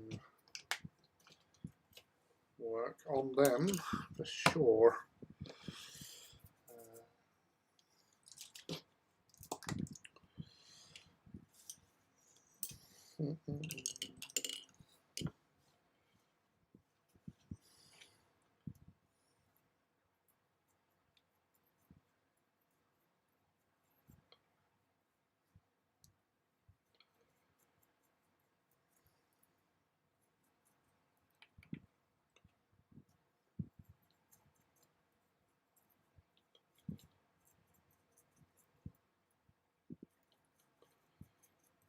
Doesn't hurt at all to go over something again with a wash, especially when you realise you've missed a bit.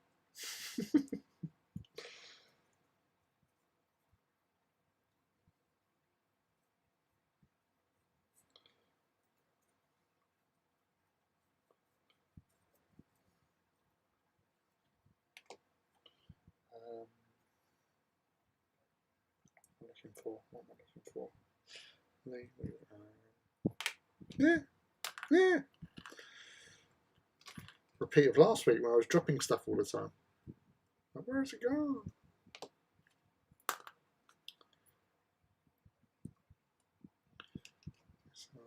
Volcano. Truth. Right.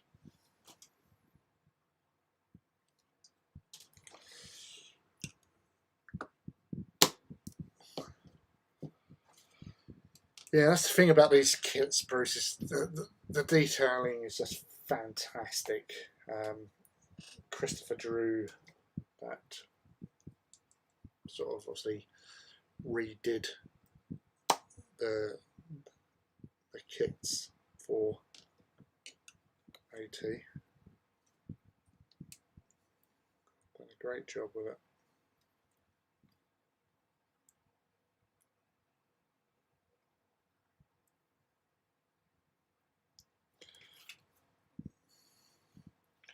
I've said before, like with building these warlords in particular, such a great kit to play with and to sort of bring to life.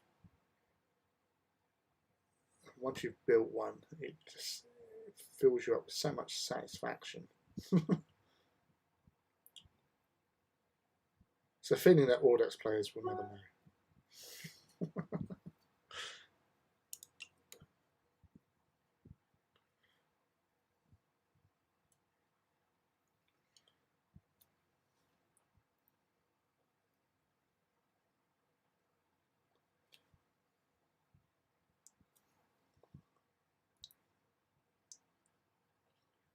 Too much water there.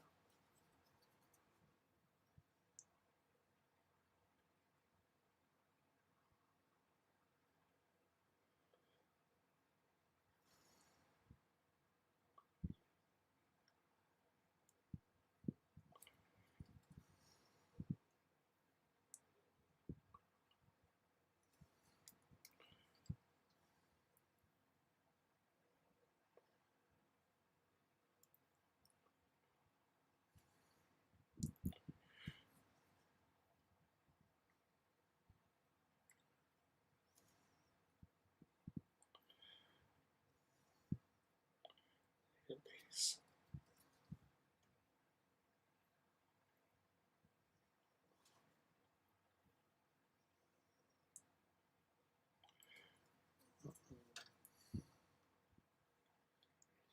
Hey Rob, I was actually just thinking about you. I mentioned you a little while ago, and I thought, Rob's not here. And then you turn up. How's your evening going so far, dude? Still on the night to take it? Or are you doing your warp missile?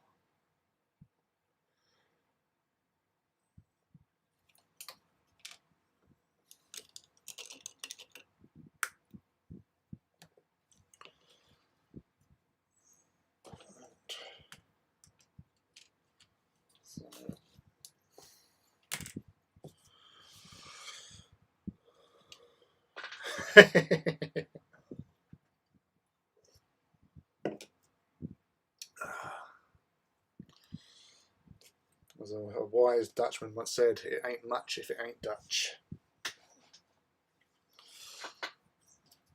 Right, where am I going now? He says. Oh yeah, shoulder plates. Kind of need them.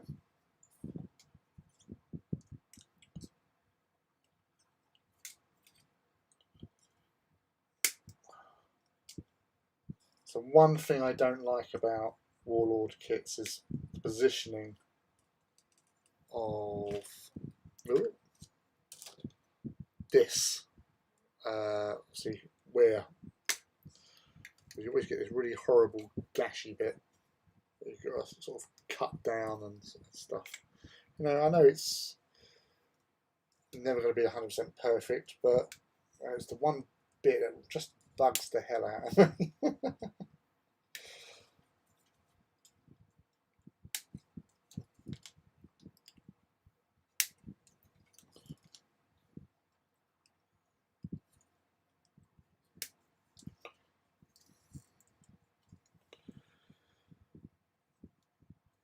Hey MZ, how are you? I hope you're having a good evening.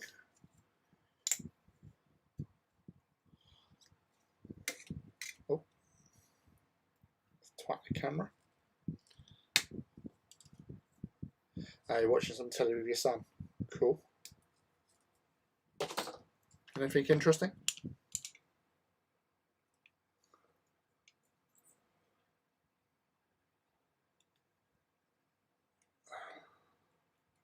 TV wise, I'm looking forward to next week, where on Apple Plus, because when I got my phone last year, I got Apple Plus free for a year, and there's this one show on there which totally made my Apple Plus experience worthwhile, and that's Ted Lasso. If you've watched on Wednesdays with me and Scott on Artist Empire, we spoke about it again because it is such a great feel-good program, and the new season starts next week.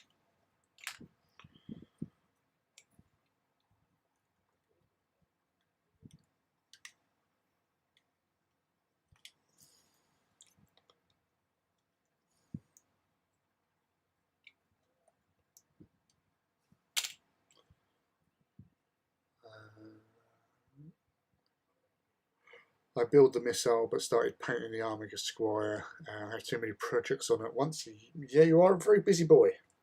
You've got lots to be getting on with, for sure.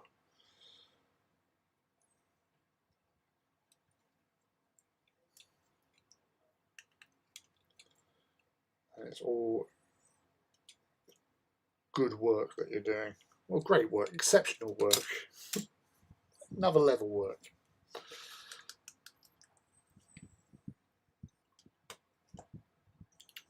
Yeah, just thank you for popping in. Yeah, just getting on with yet another Warlord Titan. And getting that all done.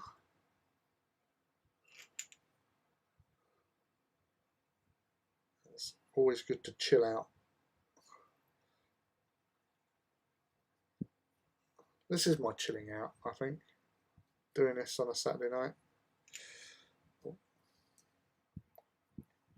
That hair again, Bruce.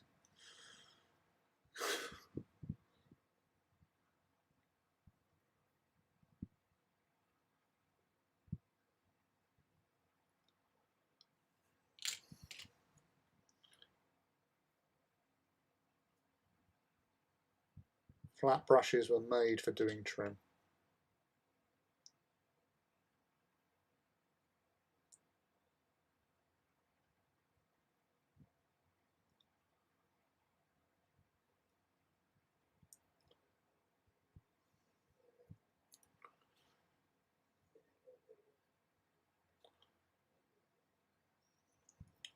Sounds like we got a couple of drunk people outside.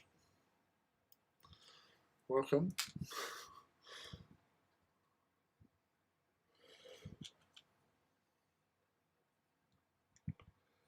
They're probably playing in the kiddies' playground, as all good drunkards would do. I know I have.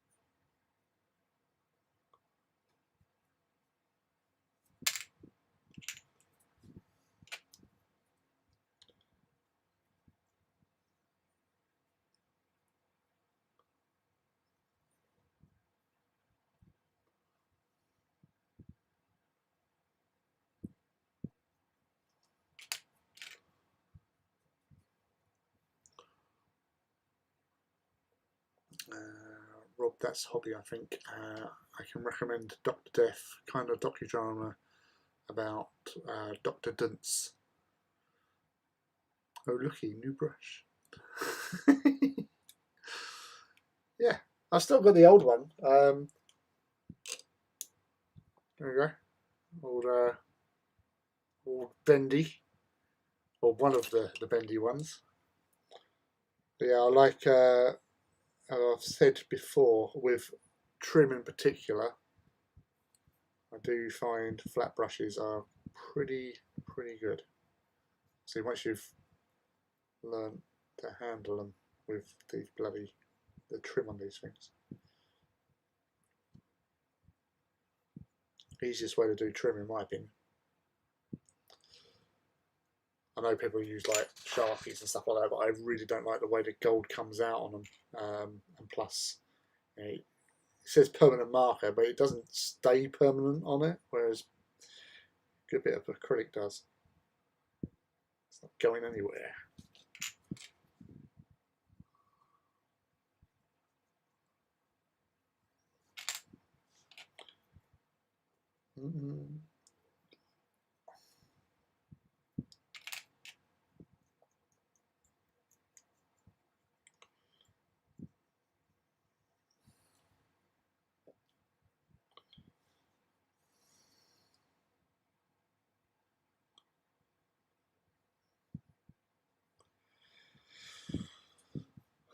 Oh,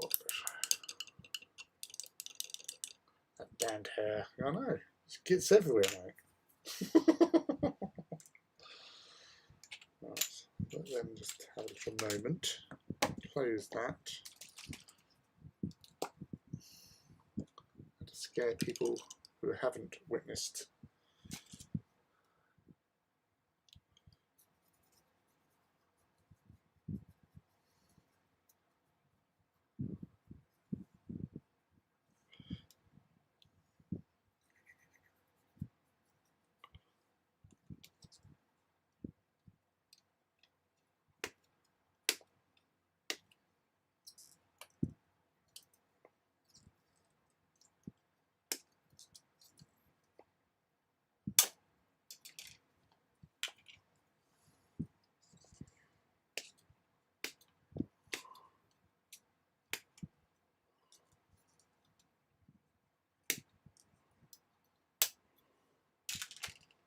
Right. So I've massacred the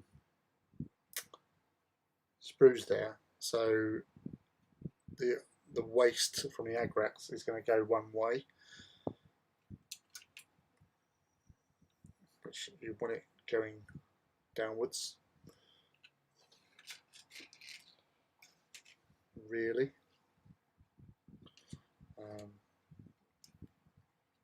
Because obviously gravity has that tendency to go downwards. What's that? Beep, beep, beep. Yes, flat brushes fill so many hobby needs. I forget who switched me onto them years ago, but they're great for edge highlighting. Yep, especially complicated edges on armor and tanks. Just press and go. Exactly. I just really like them. I was doing them, I think, with flat brushes. It was just like one of those packs where you buy some brushes and you get some rounds and you get some flats. And I just thought, what am I going to use these flat brushes for? And I was doing this, I was using them for not dry brushing. It was, what I called it was, back when they brought out foundation paints and I was doing my Raptors Space Marines, I would get some, it was Gretchen Green foundation paint. I would get some of that onto the brush. I would like wipe off the excess, sort of thing, and then with the model in hand, I would just like go at it as if I was dry brushing, but from a wet, but continue brushing over until the brush was dry. So I called it wet to dry brushing. And I'd do that, and I liked the way it looked, and then especially when you put like it was, oh, Seraphim Sepia replaced it, but it was Griffin something Sepia, or I can't remember what they called it, the washer they brought out, because then it interacted with the Gretchen Green and left the armour looking like the artwork from the Badab books, where the Raptors were engaged in the Golgotha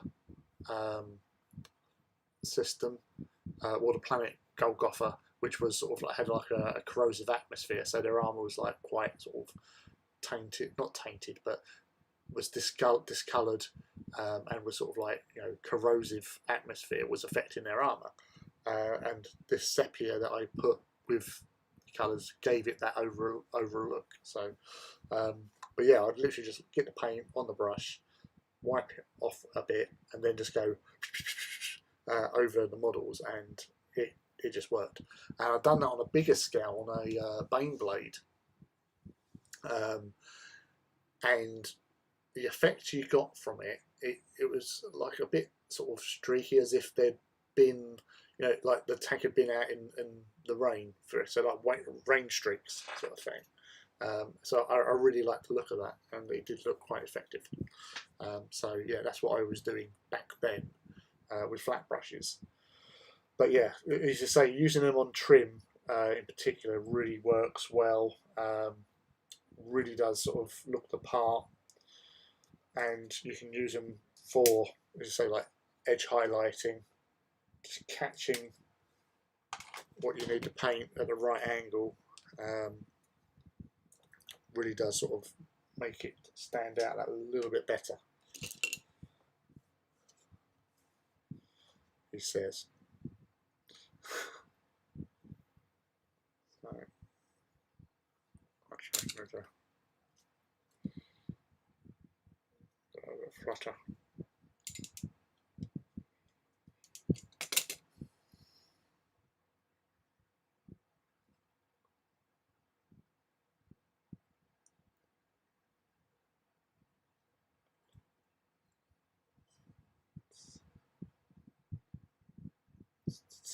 Lovely.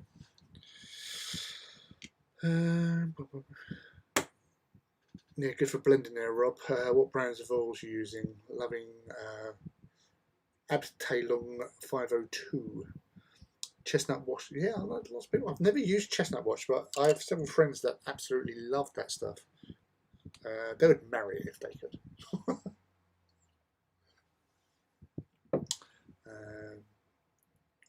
Expert paint set. Still have a ball.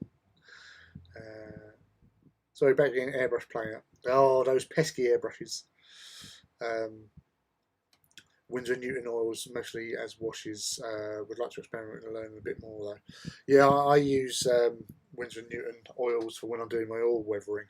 You know, they do what you want them to do at the end of the day. They're oil paints, but obviously you mix them up and give you that nice tone. Especially on like sort of like, you know, armor plates and, yeah, superstructure. Looks really, really good.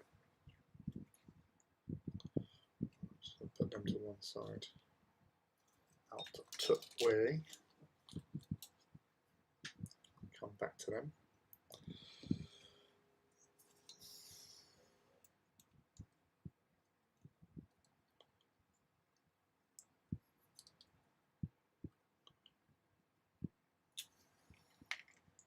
Super glue.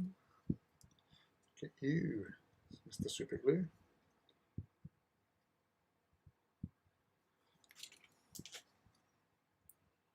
Slide on in. Thank you very much.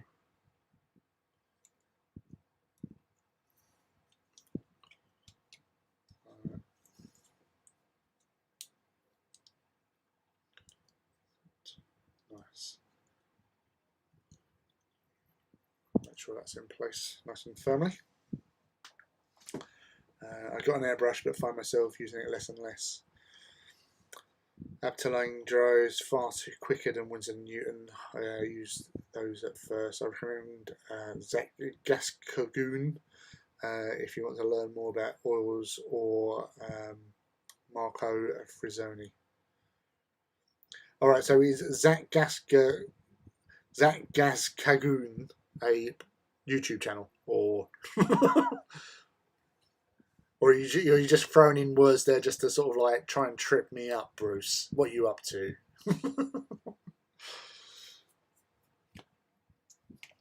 Right.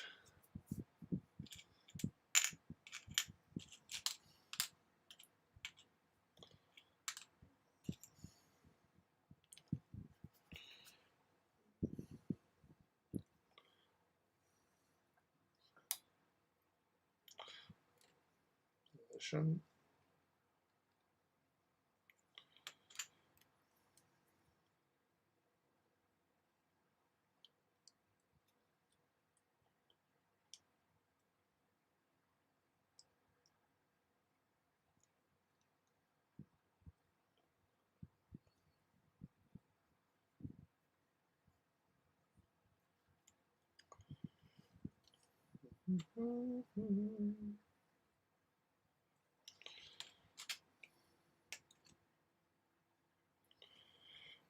Consider maybe sticking that onto the base at some stage. And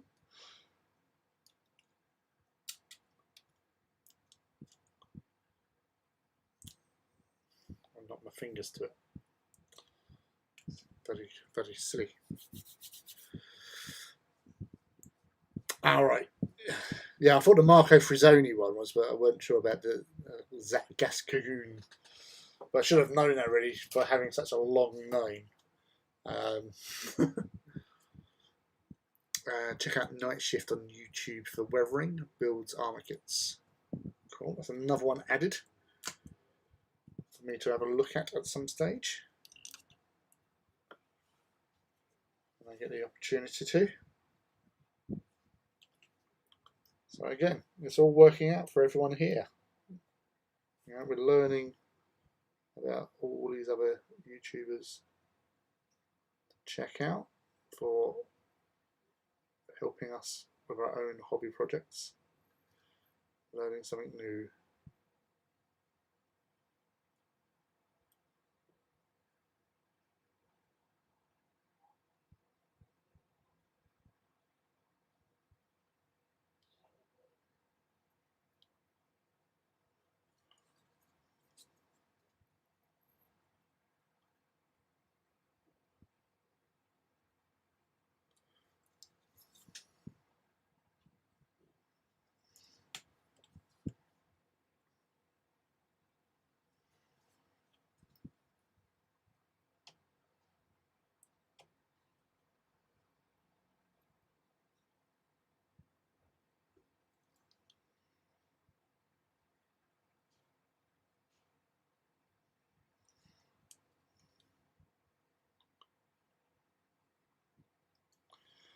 I was trying to get those little targeting lenses.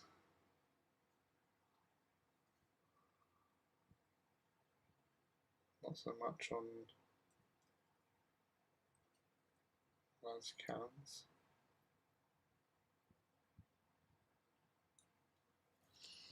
They're a bit teeny. It's amazing with like heavy bolter or the Mauler bolter. Hard to actually see. But the las cannon, even though it's a bigger weapon, you can't hardly see the little bit where it goes onto. Yes.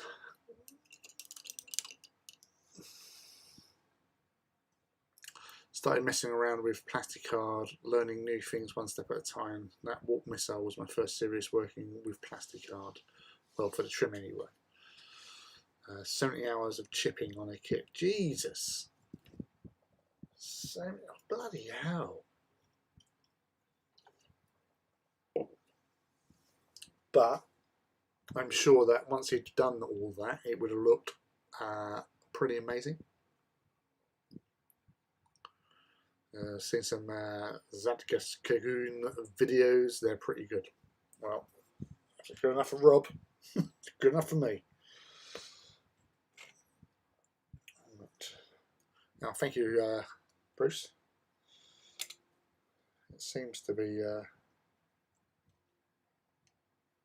coming together, it says.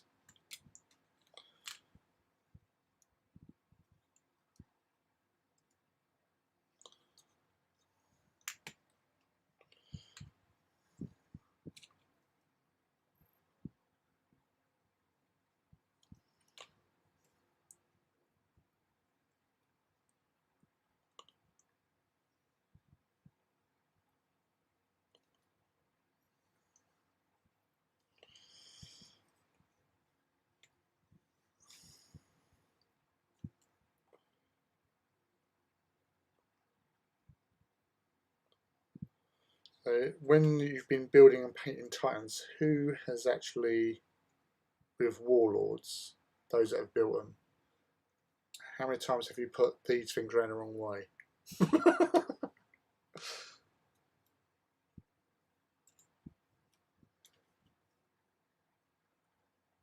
And how many of you have put the knees on the wrong way? I did it once with one of my early ones, but I sort of realised that pretty immediately. So obviously it wasn't too much hassle getting it separated. It was more annoying for doing it, but easy to fix.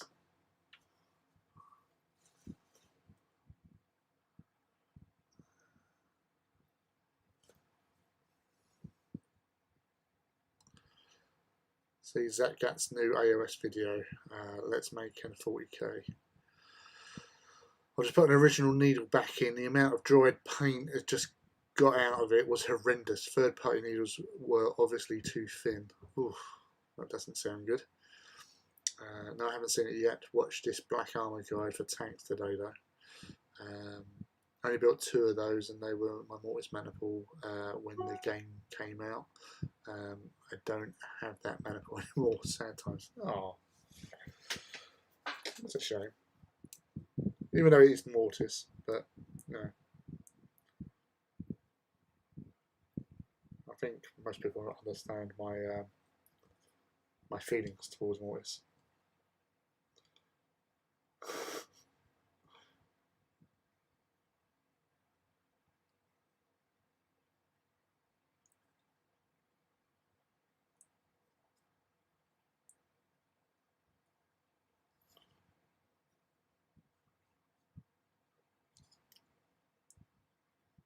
Rob, we were talking about the Titan walks earlier on as well, because you've obviously got the one in August, and then the one that's sort of announced today for Greetings from the Warp in start of September. Was you thinking of going that one as well, or is one enough for you for now?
Oh, Hades going to that. Oh, man.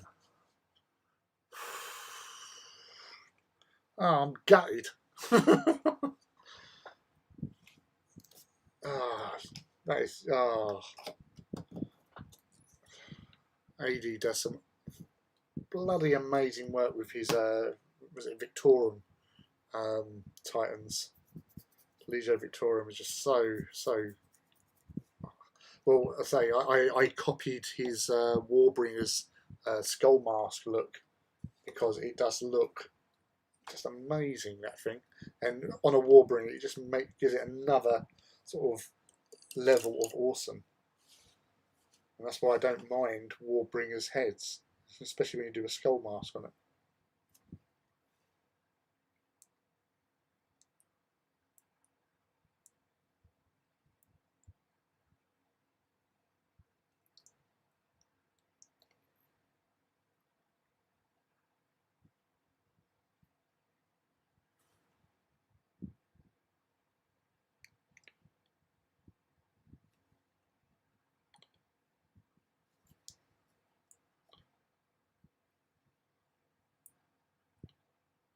Razzle dazzle.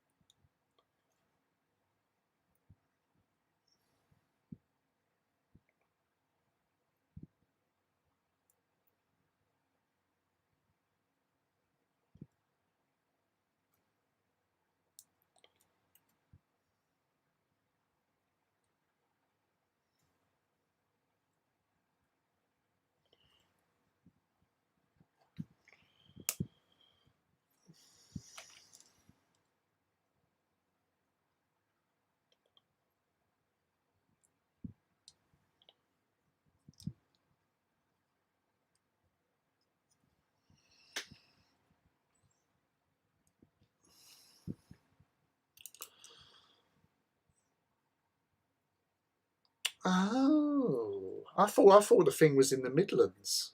Ah.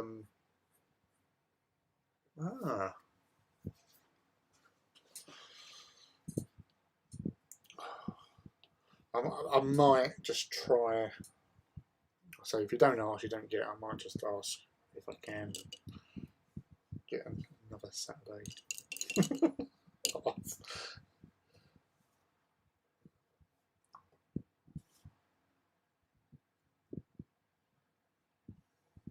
Because that would be kind of, as I say, just to meet up with Adi, to be honest with you, because he's just such a nice guy anyway. And his Titans just look nuts.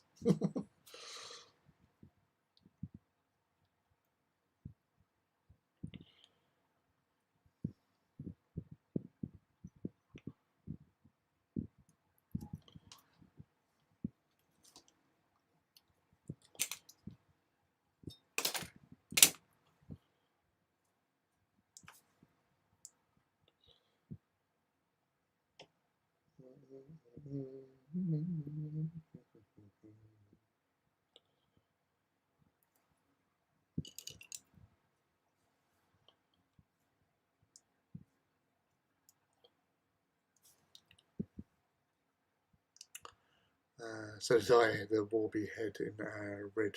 His is blue.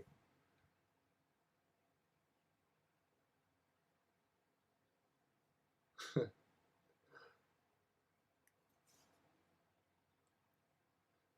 just looks. As I say, I wasn't a fan of the Warby head when it first came out, but now I am. I really do like it. I think like a lot of the time where you get a few people that go, oh, it's horrible, and people just buy into it, especially if it's like popular hobbyists and stuff. But it's really good for the time. It's like it just reminds me of like a Roman centurion. I just love that. Back when I still lived in Holland, I went to all the venues to play demo games, did painting lessons in shops, etc. So that's cool. Like I say it's good to share the hobby knowledge, get it out there into the streets so people can see it and appreciate and learn, which is kind of important as well.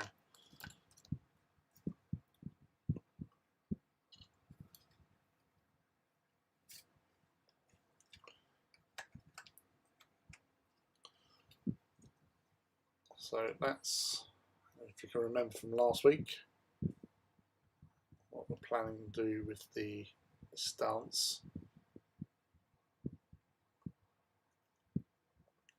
So I've got a feeling I'm going to glue that in place now. So bring forth the bicarbonate of soda.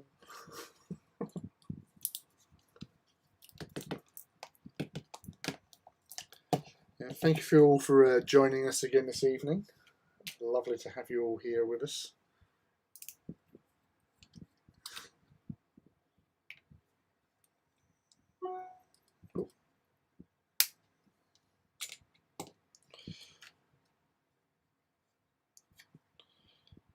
So, as some of you have already seen me do this before, super glue into here.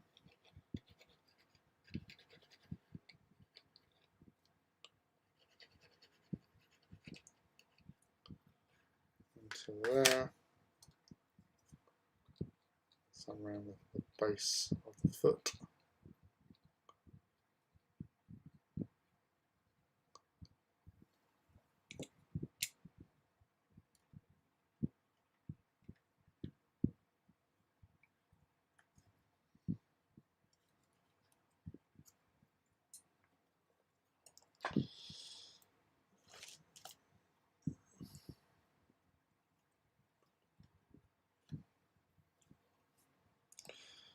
Once that's done there,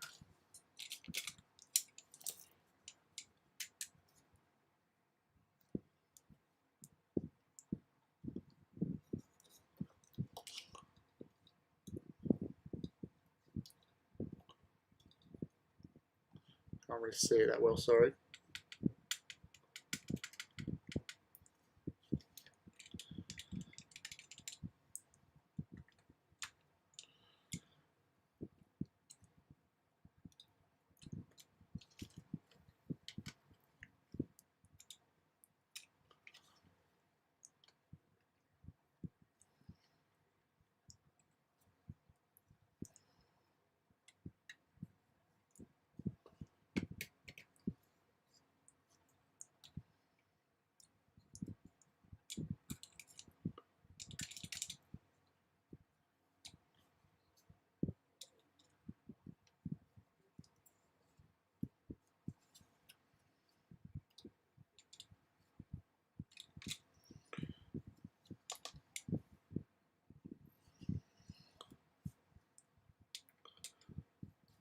I would adjust my camera momentarily because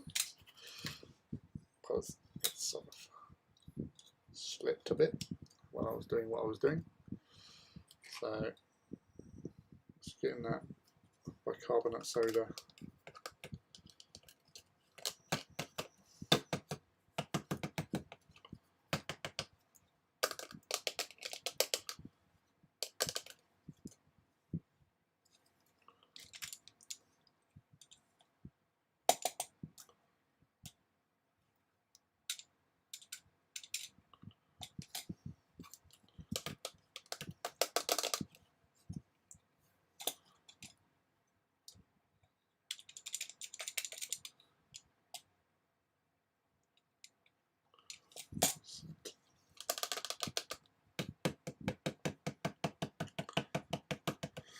Right now the pesky airbrush is sorted and I'm on to hours of trim.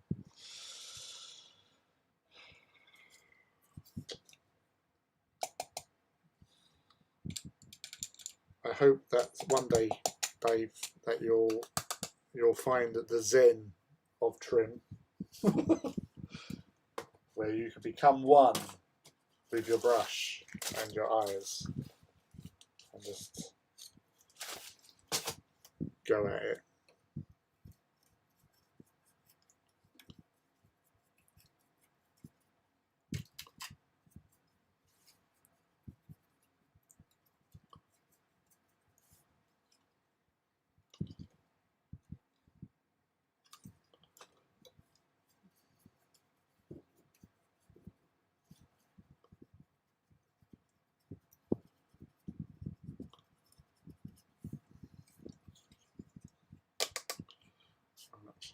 Good.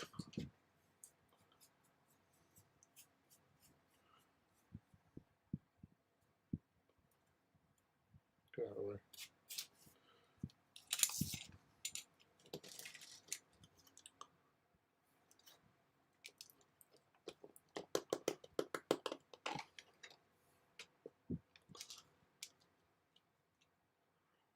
Perfect name for this show.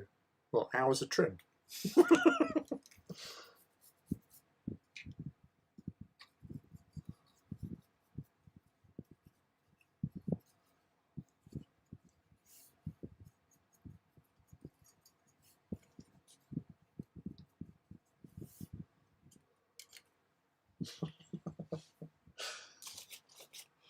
It's totally taken the wrong way as well. That was the chair, not me, by the way. Are we getting any ideas?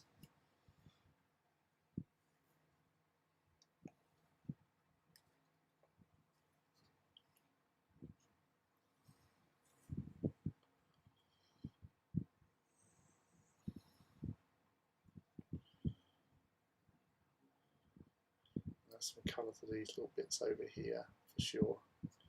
I'll do some sort of very spongy, so I'll just do some like stipple with some room fang or something for chipping on that.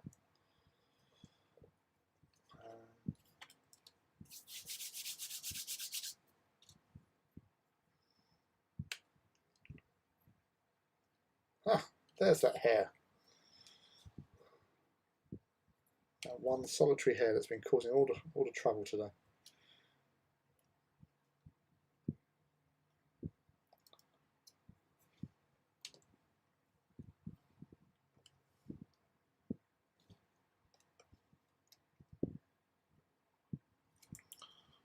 I'll take the camera off so we get a better.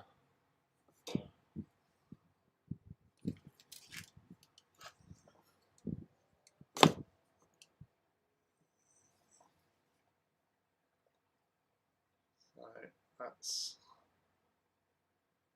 how he's looking so far. He goes stomping through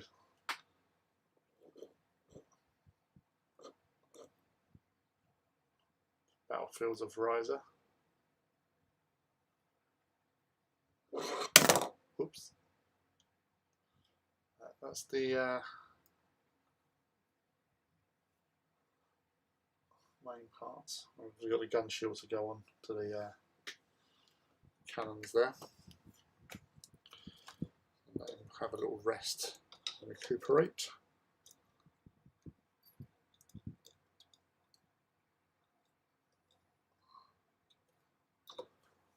Don't you fall.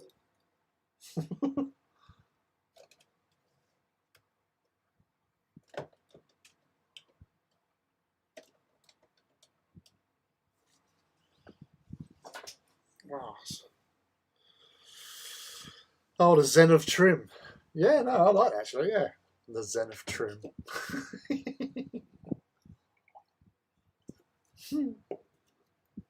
Yeah, that does sound cool.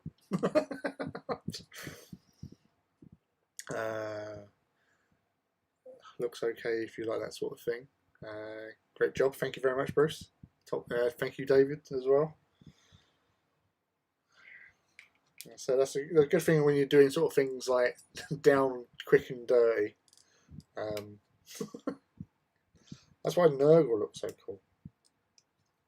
The Nurgle paint schemes lends to going at it as rough as you want and weathering the crap out of it, or obviously crucifying the crap out of it.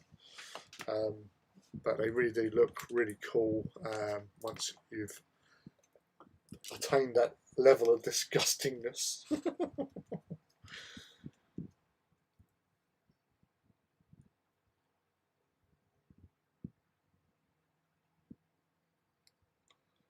Zen of Trim. Oh, I actually quite like that.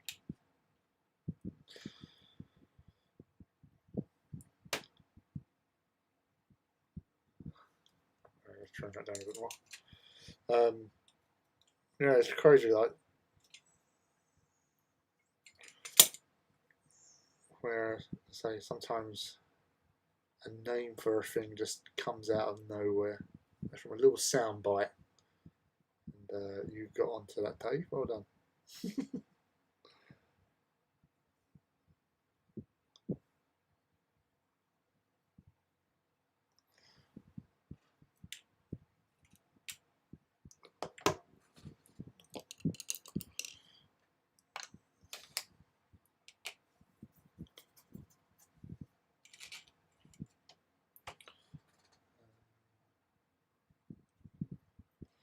That's that one.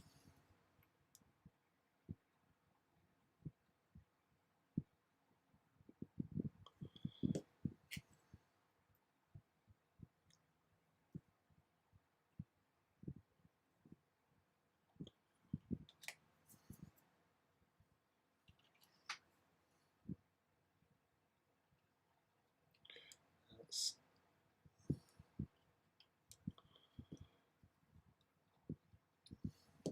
that.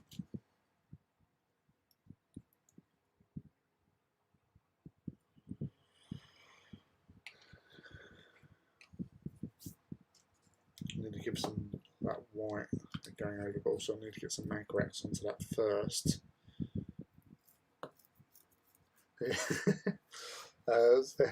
In a chat group with a couple of guys from sort of like GW and all that sort of stuff, and I was talking. Trim got mentioned, and I kind of went with like the general, oh yeah, Trim, oh that, and Tom Clark has gone, you have absolutely no right to criticise or bemoan about Trim after doing almost 100 titans. I went, all right, yeah, that's a fair point. I've become one with the trim. I am one with trim. The trim is with me.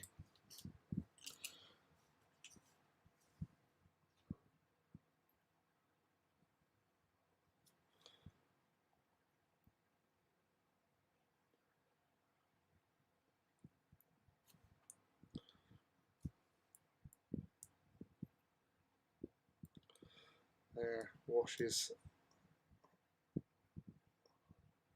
Just getting that in there just to give that a little bit extra sort of shadow, shading, accumulation of grime, whatever, but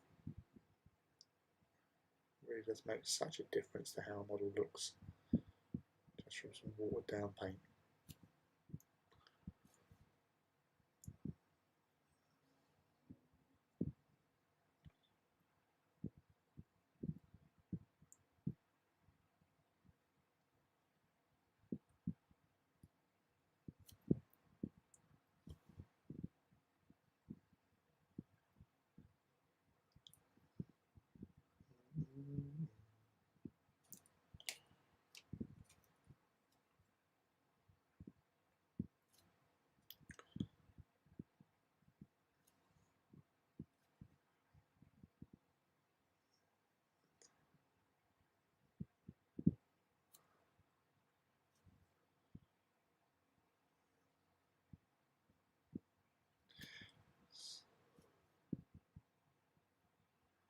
So, what's the time now?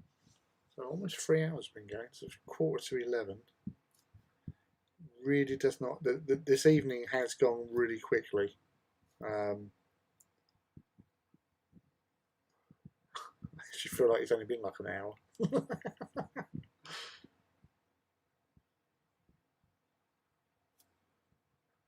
No, it's not, because I can see the clock.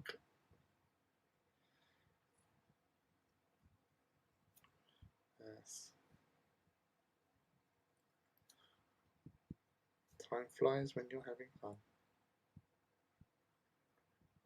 Painting all these little bits and pieces.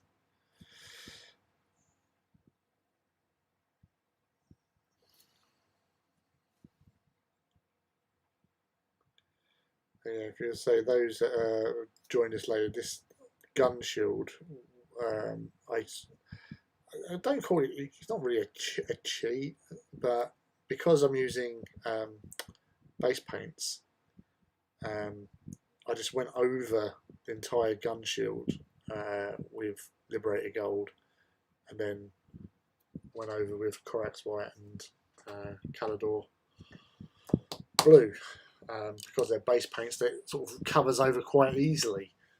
So again, it's not a cheat, but I suppose it's a hack in some respects. It allows you to sort of go through that quicker than you would do.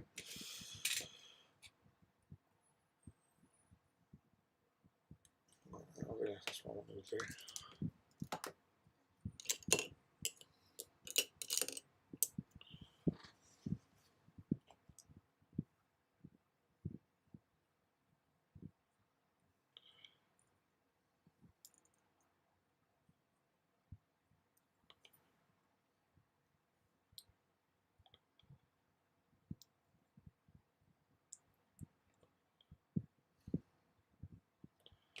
That's cool. That's also looking cool.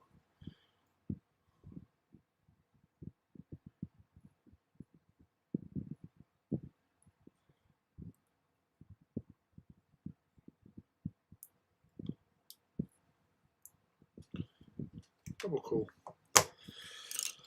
So that's all good. Alright, let's find my bingo. I do like Seraphim Sapir on my weapons.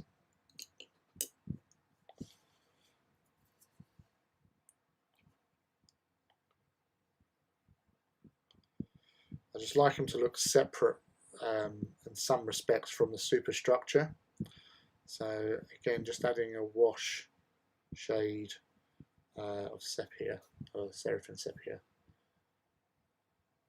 just to take away the discoloration or from the Agrax covered lead belcher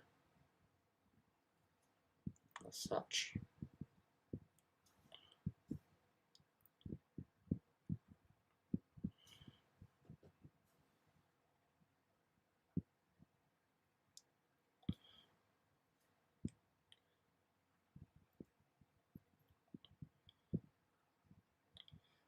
Again, it was from the old sepia, whatever that was.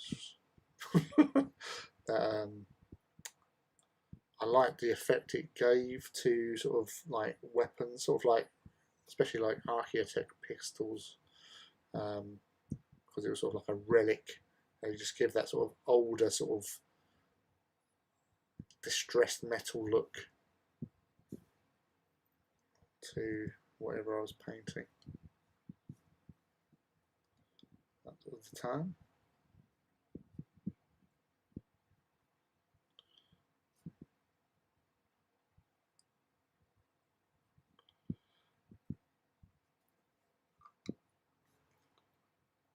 Just get that in there.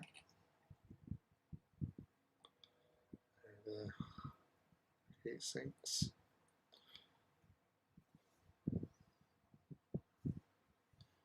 Nice. You can see the difference in colour.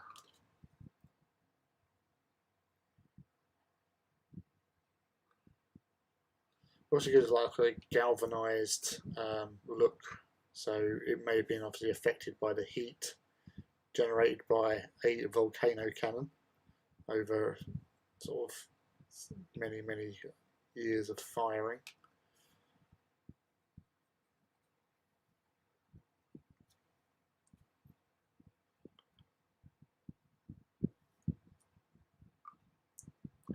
Yeah, antique look, yeah, exactly.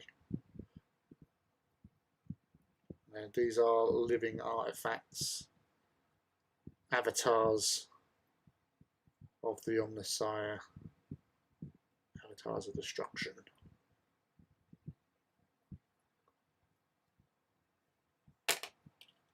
Throw it on the floor, disgust.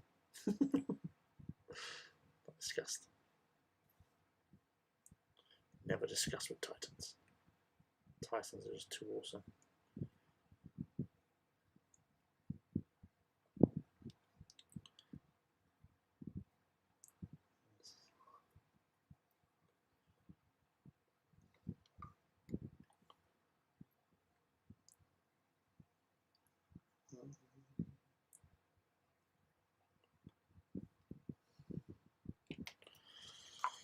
That's them taken care of. What are we doing now? Yes. Beep, beep, beep, beep, beep. Tilt shields. Let's get these cut off and then tidied up.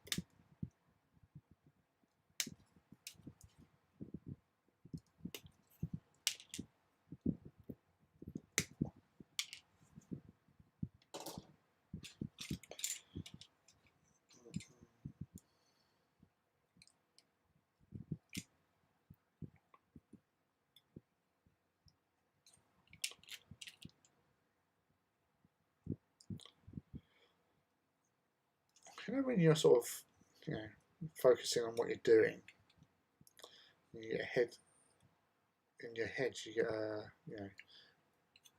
a tune stuck in it. Well, at the moment, for the last sort of 5-10 minutes, I've had the Ewok celebration tune from Return of the Jedi, just just playing continuously in my head. I don't know why. I don't know what actually spurred me to think of the bloody Ewoks. Oh dear. No hope for me.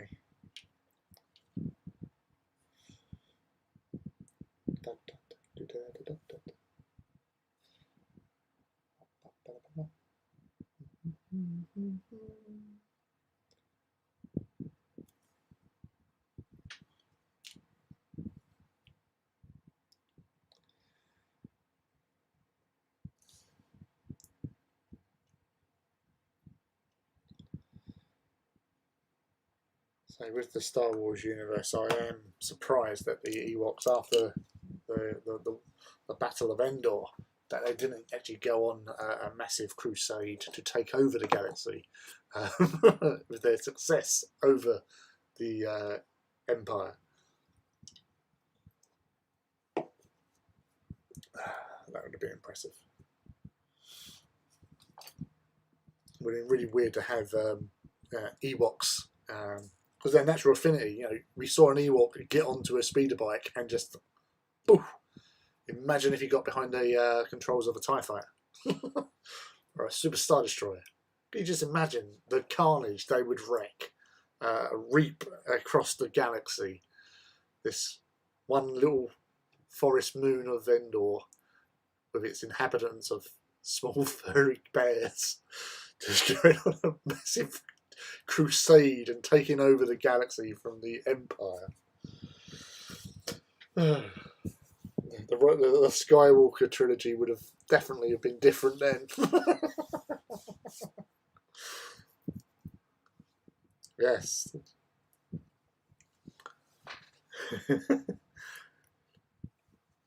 The Cantina band, yeah. Well, that's the thing. Is like one of my old like buddies back in sort of days of old, when we used to do like role play. We used to do Star Wars role play quite a lot. And my mate Tony, one of the things that he had in his locker was that he knew every character in the Cantina by name. He's like, you know, he goes, oh yeah, that's that one, that's that one. Yeah, I was quite happy to know that the band was figuring Danon and modal nodes, but he could tell you each of those, the Biff race, tell you who they were, what instruments they played, and then everybody else that was in there as well. The only other character, apart from like, you know, Bumface, the Walrus. I can't remember what he. Banda. Oh, something Banda or Banda something or other. And Dr. Cornelius or whatever is the one who was wanted for death in 12 systems. Yeah, always good to shout that out. Really, there was a pilot that was a human pilot that was talking to Chewie, I believe, whilst Chewie was near the bar. That's the only character I know was his, and he was called Bo Sheck. He was like a really shit hot pilot in the Outer Rims. Oh.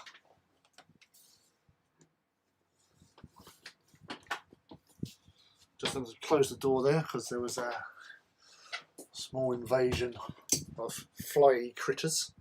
Don't like them. Ewok overlords and Ewok oh my god, Ewok princeps. No, Ewok princeps with Jawas working in the in the engine block on Titans. Well, actually, no, Ugnaughts. Ugnaughts would be much better than a Jawa. What's consensus? Are we thinking Jawas or are we thinking Ugnaughts to be the tech priests of a Titan? If we've got Ewoks piloting them, we need to have one of those two in the engine rooms.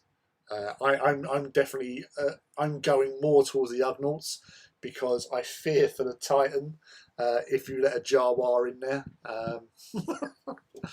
Crossing the genres. 40k and Star Wars. I know there's there's influences there, but there's certain alien species you do not want in a Titan.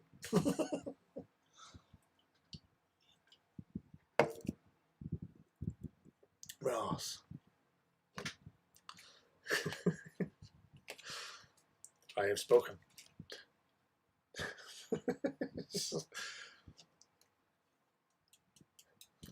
But I was just trying to think of an Ewok, sort of trying to convey, the emergency. We need emergency power to shield sort of thing. But obviously in Ewok, that sort of thing, and the Ugnaught going,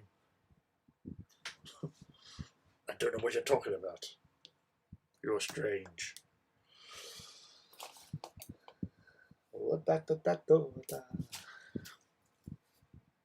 Happy little tune when they're about to cook ham.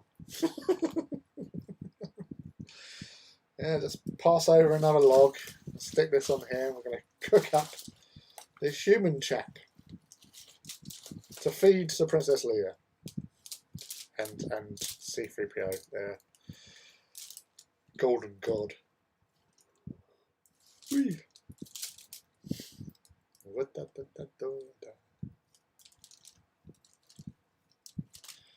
Trying to find a brush I can use. That'll do.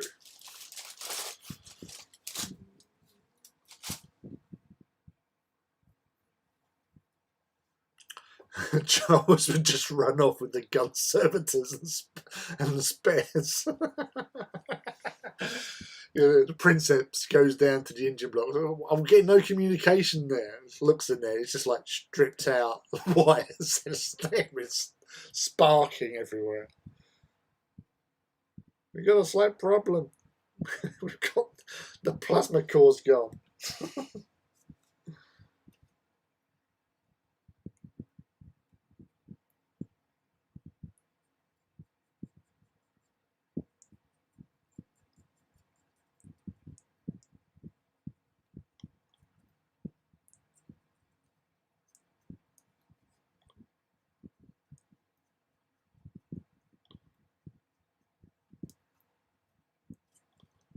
I'm smudging because that's how I roll.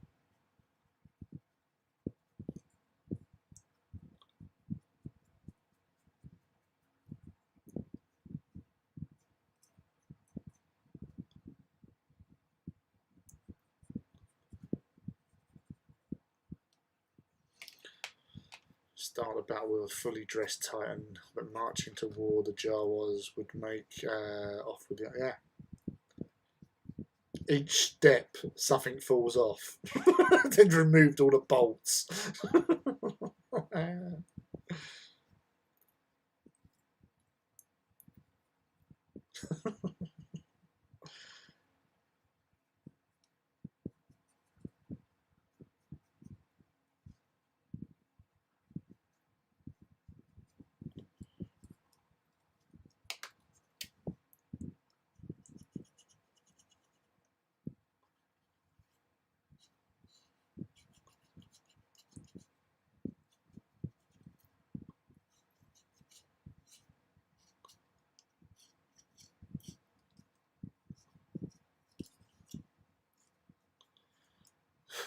Just thinking you find your Titan on bricks. The legs are gone.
Princess, what happened to your Titan? Well, we stopped to get milk and came out to find a warhound on Brick's Messiah. It could easily happen. We know this. We can't. We've seen what happened to the Razor Crest. It comes back. What the hell? I did enjoy that. I'm sorry, but yeah, just seeing those Jawas get disintegrated. It was. I always remember. It reminded me of when I was much younger, in my earlier Star Wars fan years, when you're sort of looking at the Star Wars movies. This is before the prequels, in fact, actually, as well. I always joke I always like to say was like when Obi-Wan was facing off against Vader. If you strike me down, I'll become more powerful than you'll ever imagine. And like obviously Vader runs him through, and I said, it's like, yeah, I'll turn into a rug. This lovely throw rug. You won't be able to do anything. Ha ha! I'm more powerful than you, Vader. I don't think you are. You're now a rug. Ah, damn.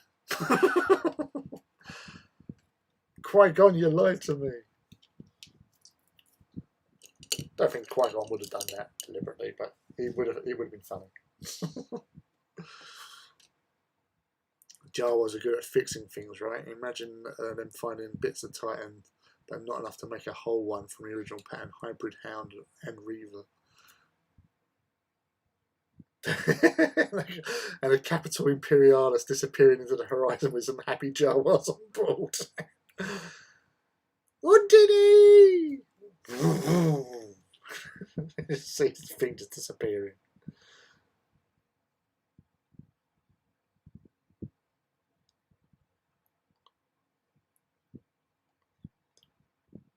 I wonder if the Capital Imperialis was actually based upon Jawa's specifications.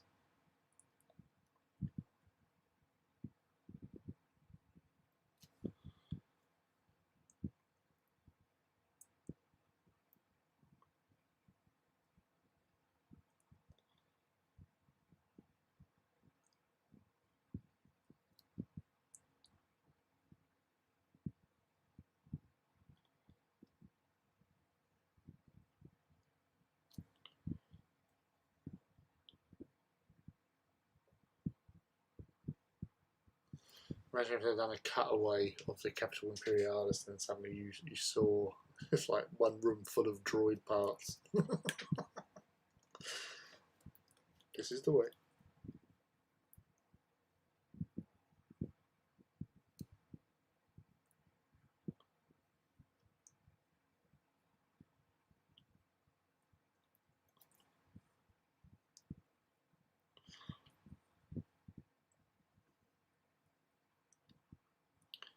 I have spoken.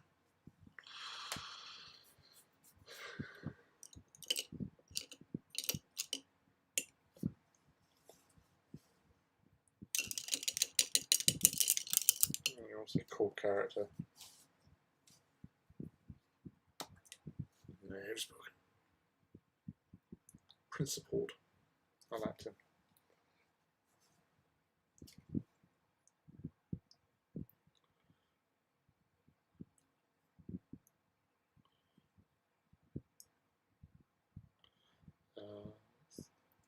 One of the where I've been listening to a lot of podcasts. One of my friends, Scott, and his mate Paul, do it's a podcast called It's a Chat, and it was based on obviously it's a trap, and discussing sort of Star Wars things as we all do. I've been listening to that quite a lot recently, and they've gone through. They've done 26 episodes now. Normally about an hour and a bit, maybe a bit longer. But they're now on to. They've just done Lord of the Rings, which was actually quite good. They watched them. Talk about little bits and pieces that they know about the actual things. And comparing them to the books and all that sort of stuff. It'd be really enjoyable.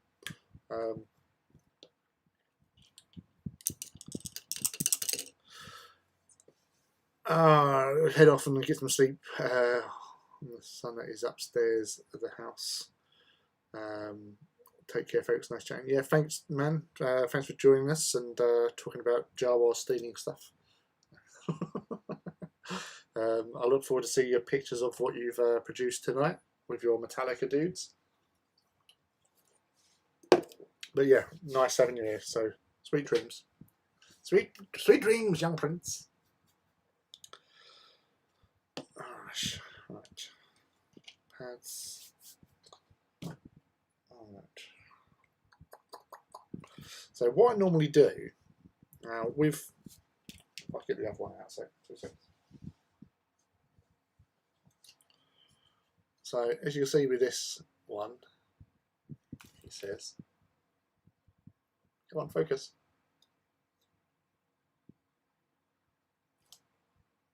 Would that help?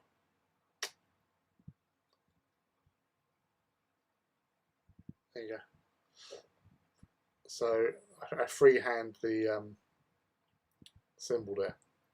So what I do, obviously, just draw out a circle as best I can with Corax wire, and then using contrasts, I'll go over with like the Iandan yellow first, and then whilst it's still sort of wet, I'll blend in with Blood Angel, and then sort of add some more bits and pieces to it.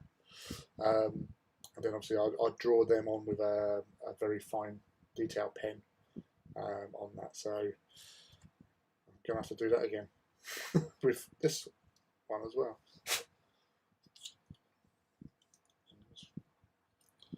Not got any tweezers with me, so I can't get that out of the way. There's a bit of again, cat hair, I think. Right.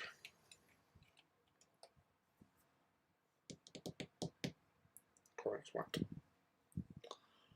I'm really bad with podcasts. I tend to zone out and do other things and then forget why I started listening to the podcast in the first place. Yeah, it's like a tequila sunrise. You know, I suppose that sort of t-shirt sort of effect. So that helps. Like you can really, X-Wings. The sort of Apocalypse Now, but it just says all the way. X-Wings are awesome. X-Wings and B-Wings I particularly like. I like most of the Rebel Alliance fighters, but X-Wings and B-Wings, that's my bag, as someone would say. Don't know who that someone is, but they would say.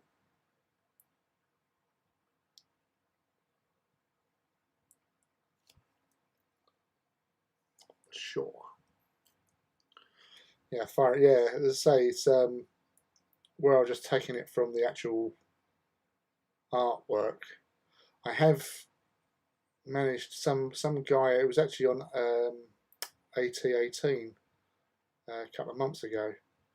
Because you know, where people just chip in and go, "Oh, I'm trying to find decals for like the cockatrices," and a guy on there had actually done some sort of work to make some. So I managed to get hold of his PDF or whatever with these designs, so I could print them off. But unfortunately, I don't have a decent colour printer. And by that time, I'd already, painted on by hand the design. So I got them, but I doubt I'm going to actually get around to actually using them or making them, sort of thing.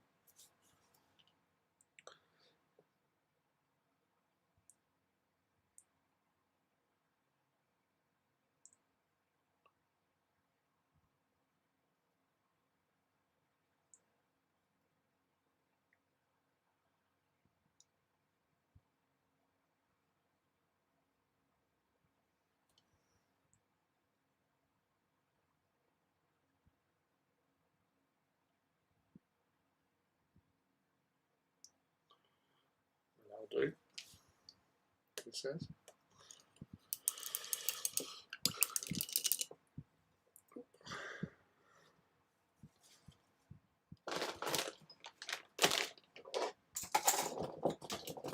Fine.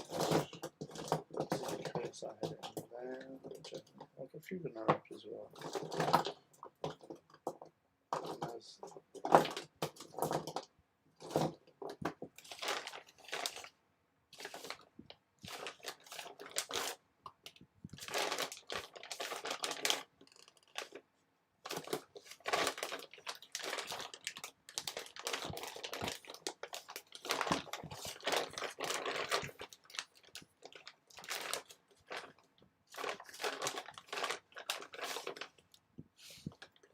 contrast.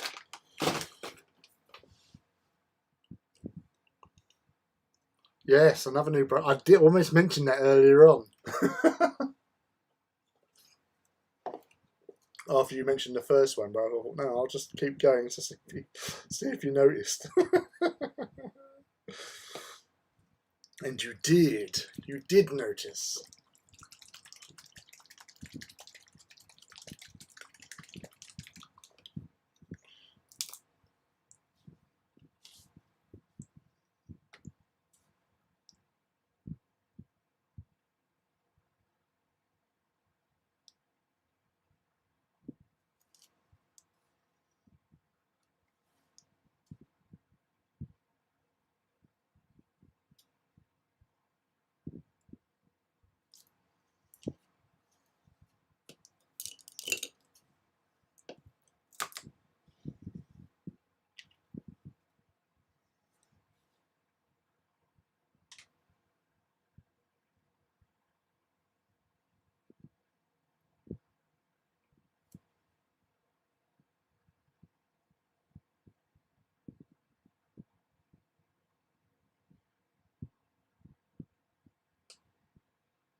That will do. Should have got window typing.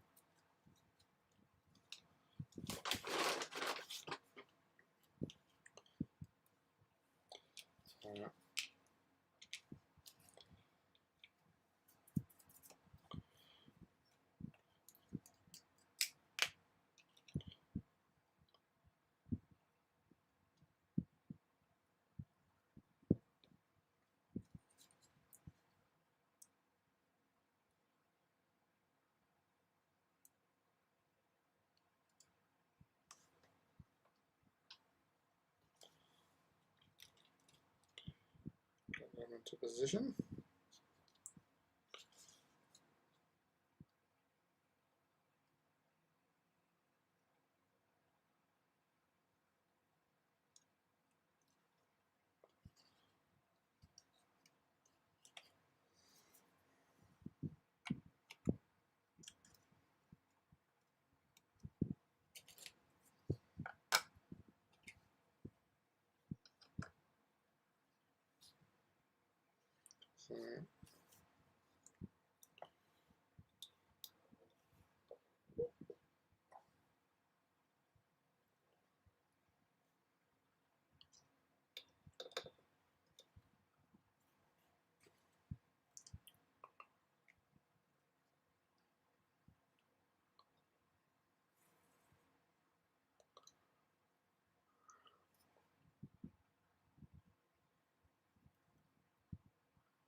So, well, the red, the camera's not getting into focus on this, so maybe there you go. The red's actually quite nice. And there. Sunset.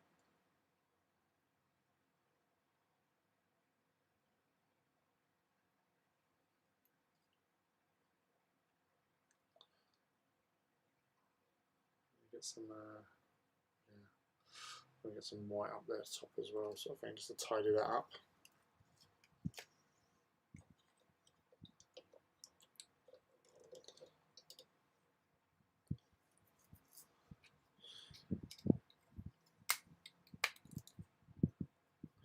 Sounds like you're eating crisps, rustling away there. Oh. Don't know what I was doing. It might have been obviously with the fingers moving around. Ish. So that's alright. Let's get some back on the Corax white. So it's just like a slow progression where you just go through it.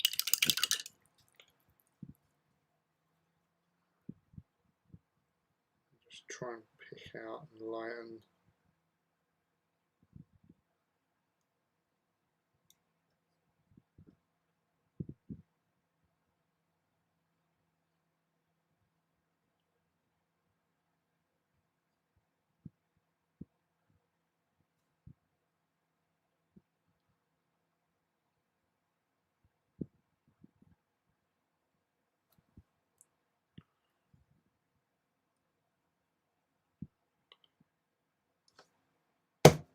Gotcha. Midge.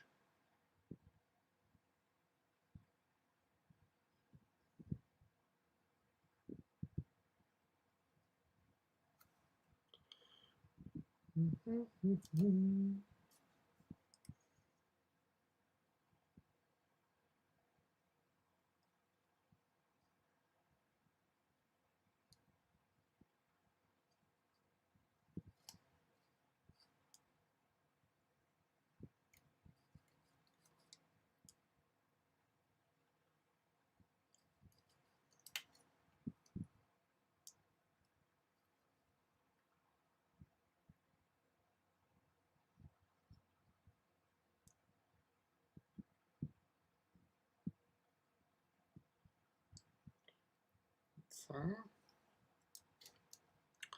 do like the pose, would work well on a 28mm one as well.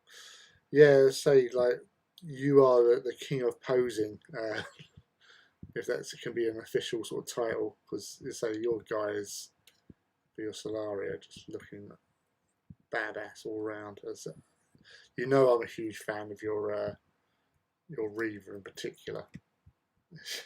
Brilliant, I love that.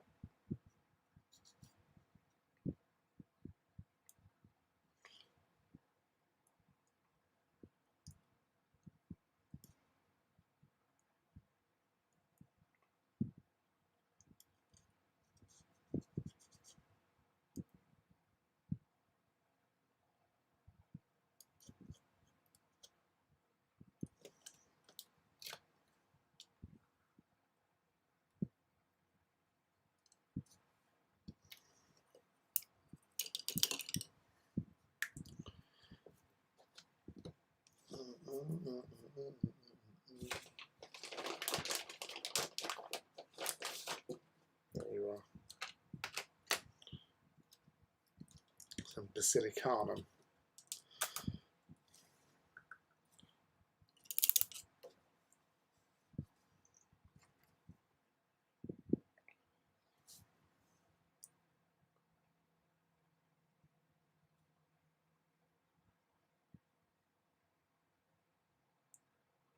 I like my basilicanum for me cabling.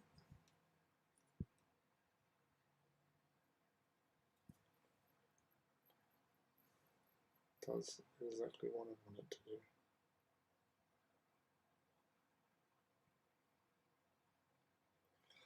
Give me the right look that I'm after for my wiring. As long as no jar wires have got near it.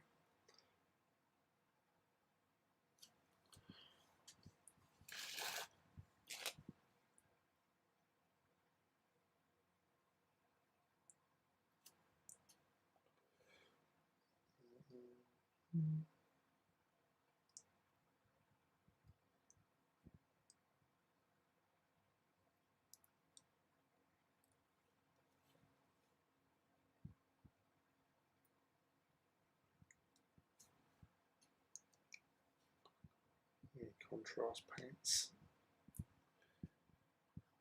Another fine addition to the arsenal of hobby paints and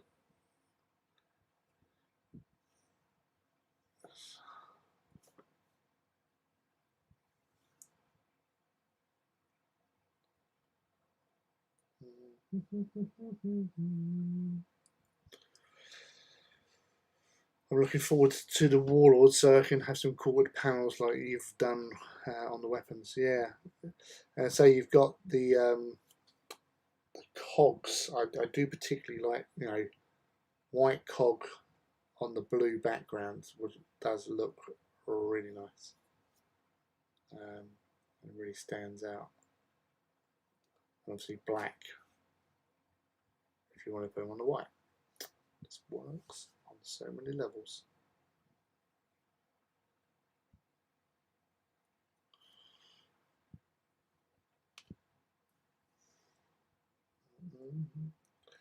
It brings it all nicely. And you get some good detailing. It adds a whole another level to your modelling. And decals are actually quite, if you ever, if you were ever sort of going in for sort of things like Golden Demon, having decals on a model actually is a beneficial thing for you. Because when I managed to get a finalist pin for my Cerastus Castigator a few years back, a friend Gary Church was entering some nights as well, and his painting was sublime. It was really, really well done, looked amazing, but he didn't have any decals on. Now, if you put my night against his ones, his were definitely the better looking sort of paint jobs, in my opinion. Obviously, you're always your worst critic of your own stuff, but to me, it was obvious that they were much better painted.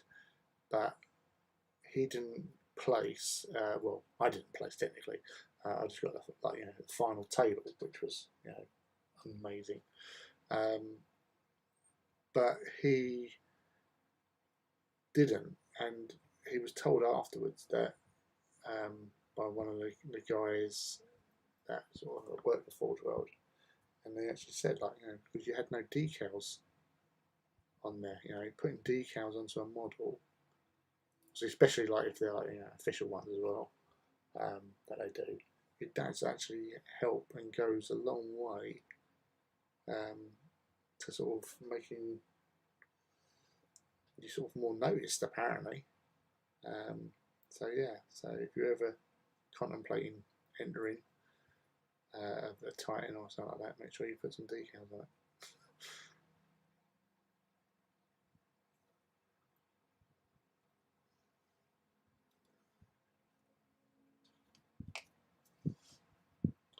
Yeah, no, Gary's work is really good as well. Like his weathering as well, it does give a whole new sort of level of realism with what he does.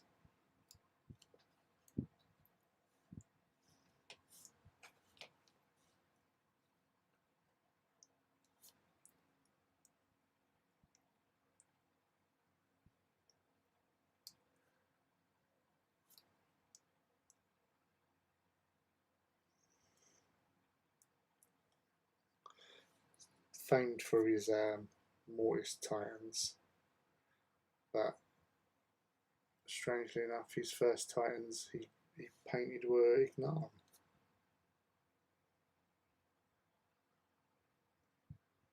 Obviously, with the way of the traitor.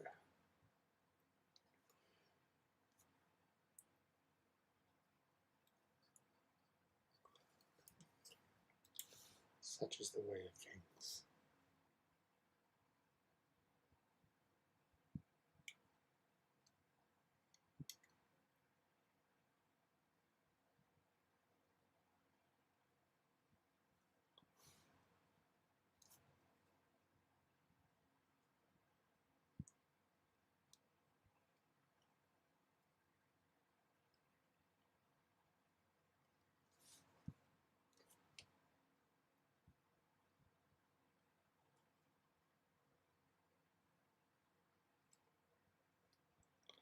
It's definitely here.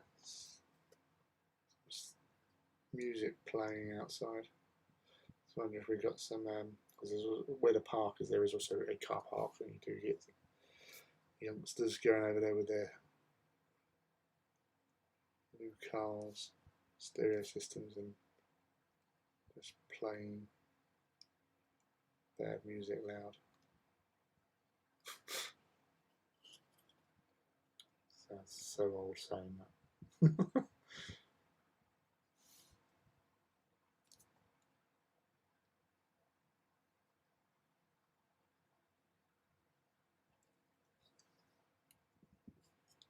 Yeah, do it, Rob.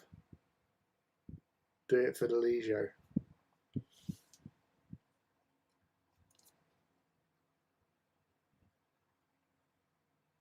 On stance alone, that should win. or place at least, at the very least.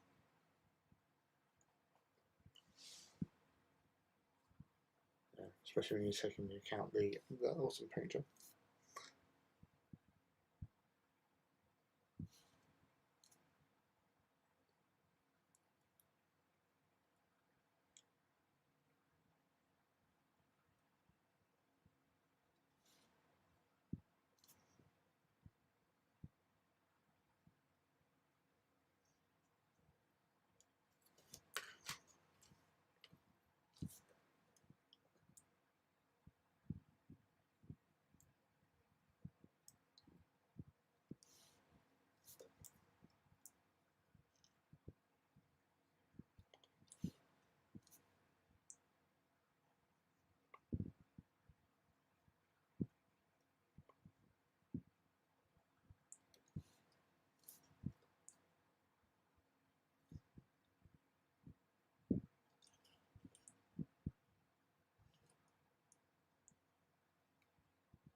Yeah, well, to say I never participated with the Golden Demon, and I wasn't even thinking of entering the Golden Demon. It was only because Gary was walking past me with his knights he was taking to enter the Golden Demon, and he just said, "Yeah, you just enter whatever you want." So I thought, "Oh, this is at a Horus Heresy weekend. I think 2016. It might have been 2017 actually." And So I thought, oh, well, hold on a sec, I'll come with you. I'll just go grab one of my knights out of the. Well, it was a knight I entered, and I entered in another category. The Mechanicum floaty Stratorex or what Vox or whatever it is, the floaty Mechanicum thing, because they recently just come out, and I'd got on one and painted it up. I thought that looked better than my knight, but what do I know? Because that didn't get anywhere, and the knight did. So yeah, it's definitely worth it, because one of my favourite things that ever happened in the hobby, which was Getting that little badge. The little finalist pin badge.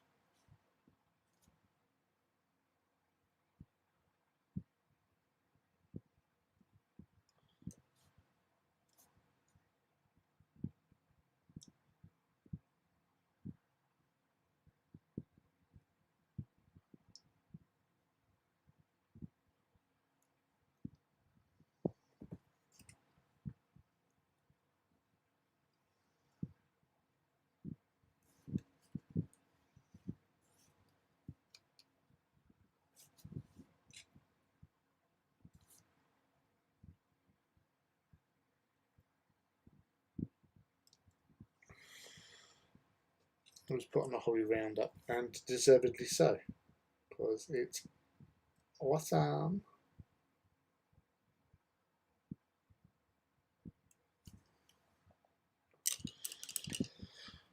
Hey Scott, lovely to have you here as always.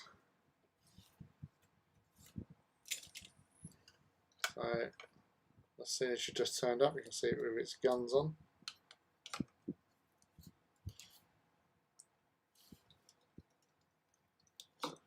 Oh, okay.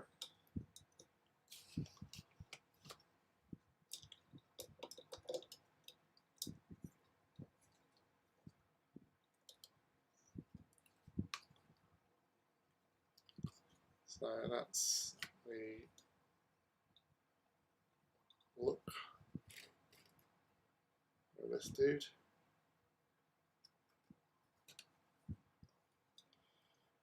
Unfortunately, the lighting in here, although we've got some really good sort of bright lighting. Bright light, bright light. Oh, there you go. So,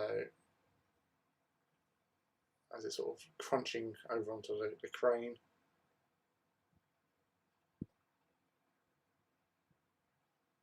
Aiming one volcano cannon. Slight hunch, even.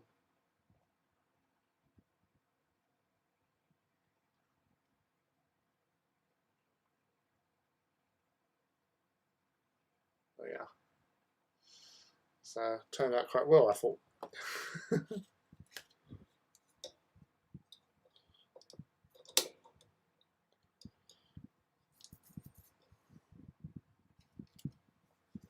Yes.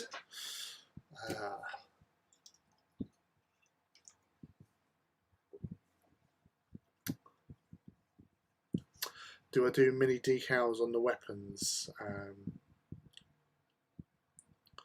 Yeah, I generally say, like, if I grab one of the ones, here's one I done earlier.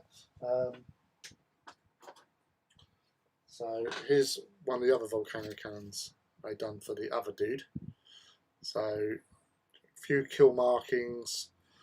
Now put that on there because in the background to Defense at Riser, Tyrannus, House Tyrannus marched into battle with House Sephora and put Osedax to shame.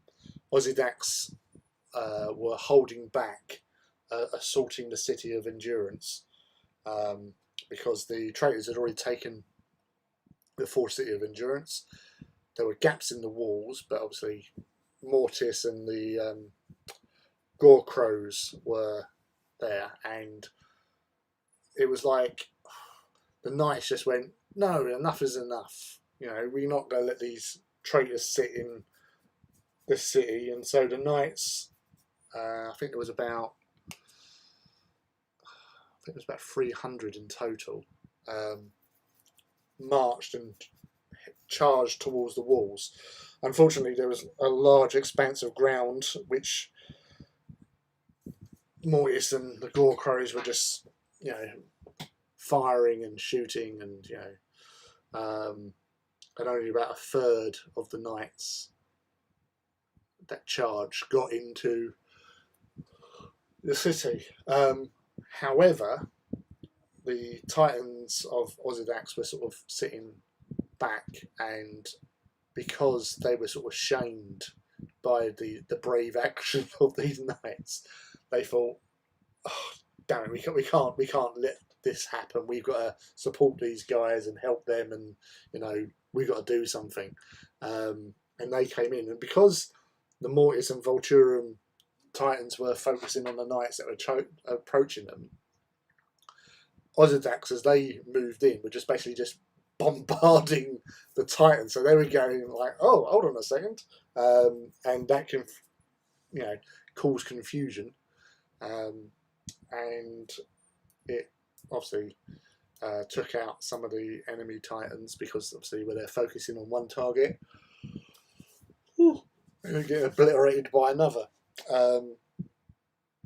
And so, yeah, the knights that managed to get to the walls got into the city, and obviously knights in city locations, they've got a lot more cover, and they were just going around just going, yeah, and stabbing and taking down these nasty pieces of work. Let's find the other weapons. Yeah, so this has only got, you know, there's not a lot of space really for decals on there, so just put the one kill marker on there. I might put a little Imperial Eagle onto the actual ammo box, but haven't as of yet. But yeah, so gives you an idea. So these cogs are just fantastic on those gun shields.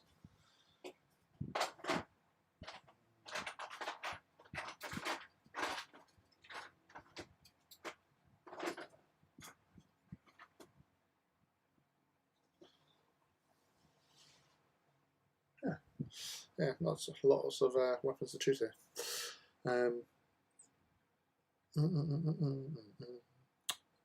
Looking sharp, thank you, and thank you for anyone who's liking the video. Thank you. My last games day, I was in 97, 98 when I worked as a red shirt. Only been back in the hobby for the last 2 years. You've only been back in the hobby for 2 years, and the stuff that you're producing is fantastic.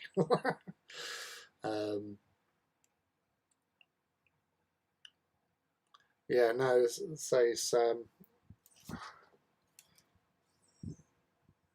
with these guys, because they were based on a Forge world, all the bases I've done for them have been sort of blown out silos, and bits from the kits that they make for like the Mechanicus scenery. So I filled up. So again, like that one, like this is blown open. So I did the same thing with that one, but different angle of rupture and different paint job as well. So because I've done that in red, I didn't want to have another red bit there. At least with this one, you got red, you got the yellow, and the pipes with that particular one. So I wanted to say keep it looking the same sort of industrialized look on them.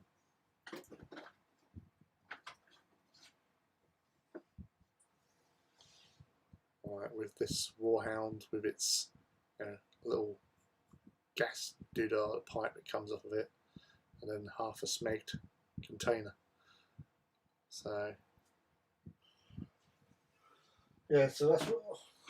And I liked the crane having been yellow, sort of like construction vehicles, normally yellow. So I just thought I'd have the crane bit yellow, make it sort of look cool. So that's why I had to sort of be careful with what colours I was using on this one. Actually, yes. Bending steel. Like the cog. Yeah, the cog decals, it's only so many places you can put them, which are mostly gun shields. It's the only real place you can put them, like here and here. The black ones in there if you wanted to sort of continue the circular cog, which I haven't done as yet.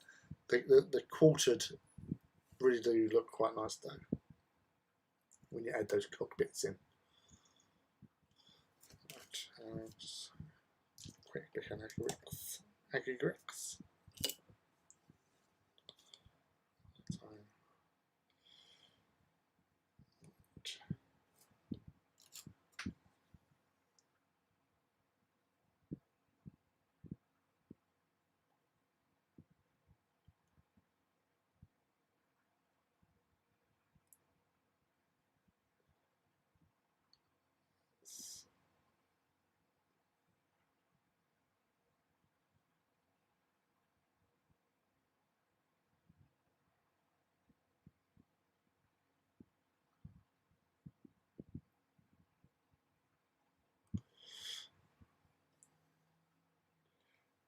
Grex, everyone's friend.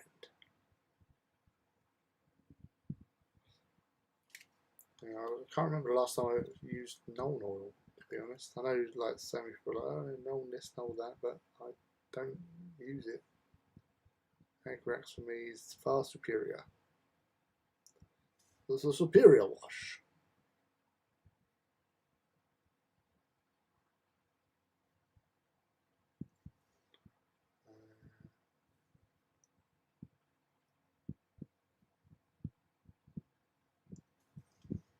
Get those lines.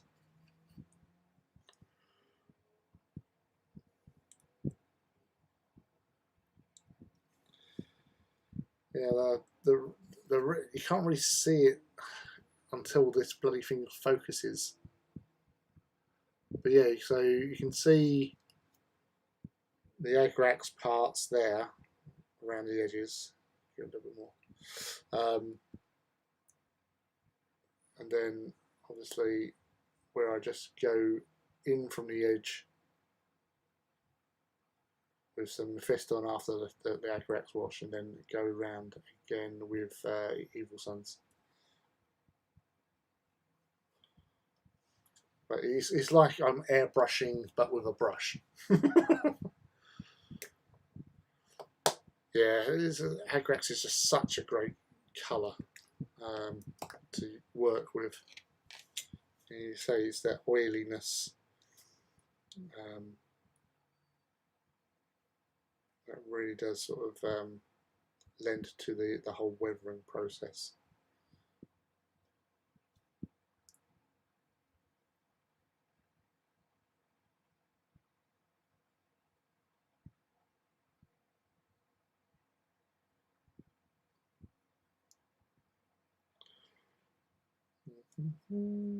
Get some of that on there.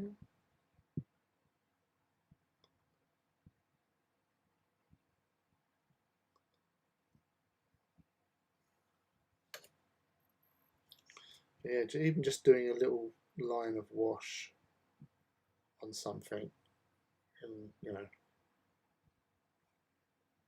on the edges, really does make a difference to how a model looks.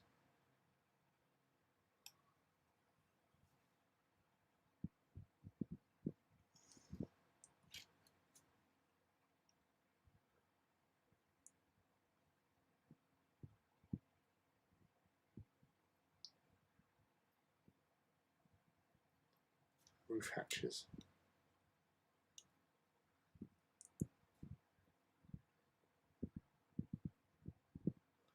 Great minds think alike, mate. Great minds think alike.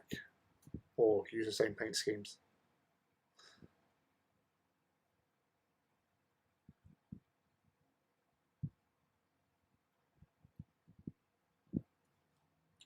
Divergent evolution, I believe it's called.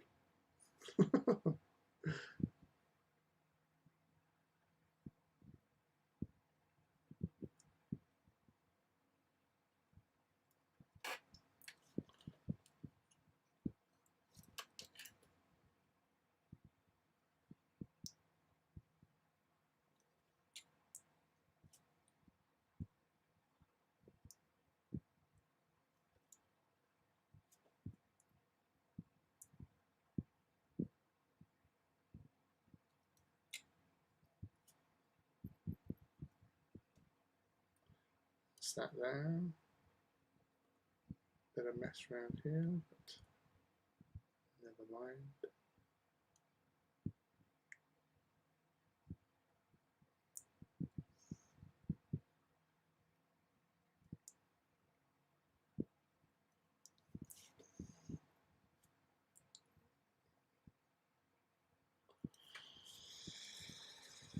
Yeah, I'm making that lot.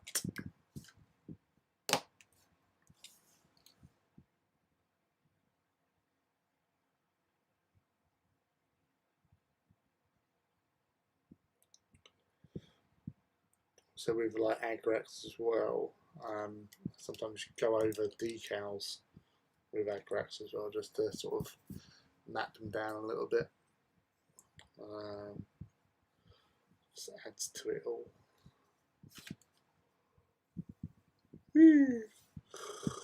Right. Let's see.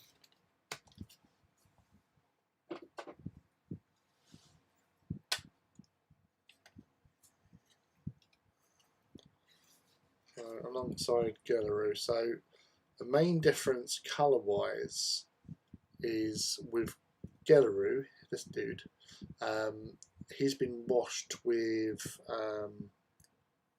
oil weathering, so the white has got that sort of bony sort of discoloration to it. So obviously that will still happen with this dude at some point once I get around to it. But it does tone it really nicely at the end of the day, and it gives that excellent bits of weathering, dirt accumulation. So once this gets the oil weathering, it will look more like that. But yeah, I'm pretty. Also, you've got to do the freehand on the Osedax, and then decals as well. But yeah, that's come together quite nicely. I think I've got a plasma, Sun Fury Plasma Annihilator somewhere.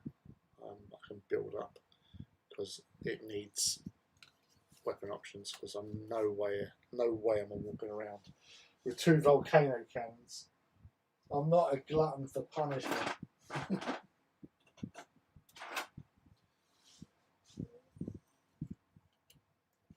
Cheers. Yeah, pretty chuffed how they turned out, or how he's turned out anyway.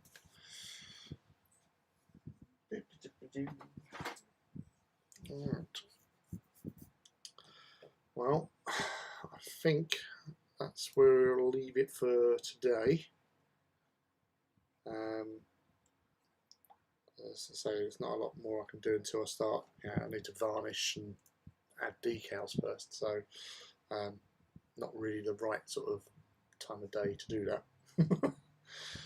But yeah, so again, thank you everyone for hanging out today, this evening with the painting and keeping me company and joining in with the chat.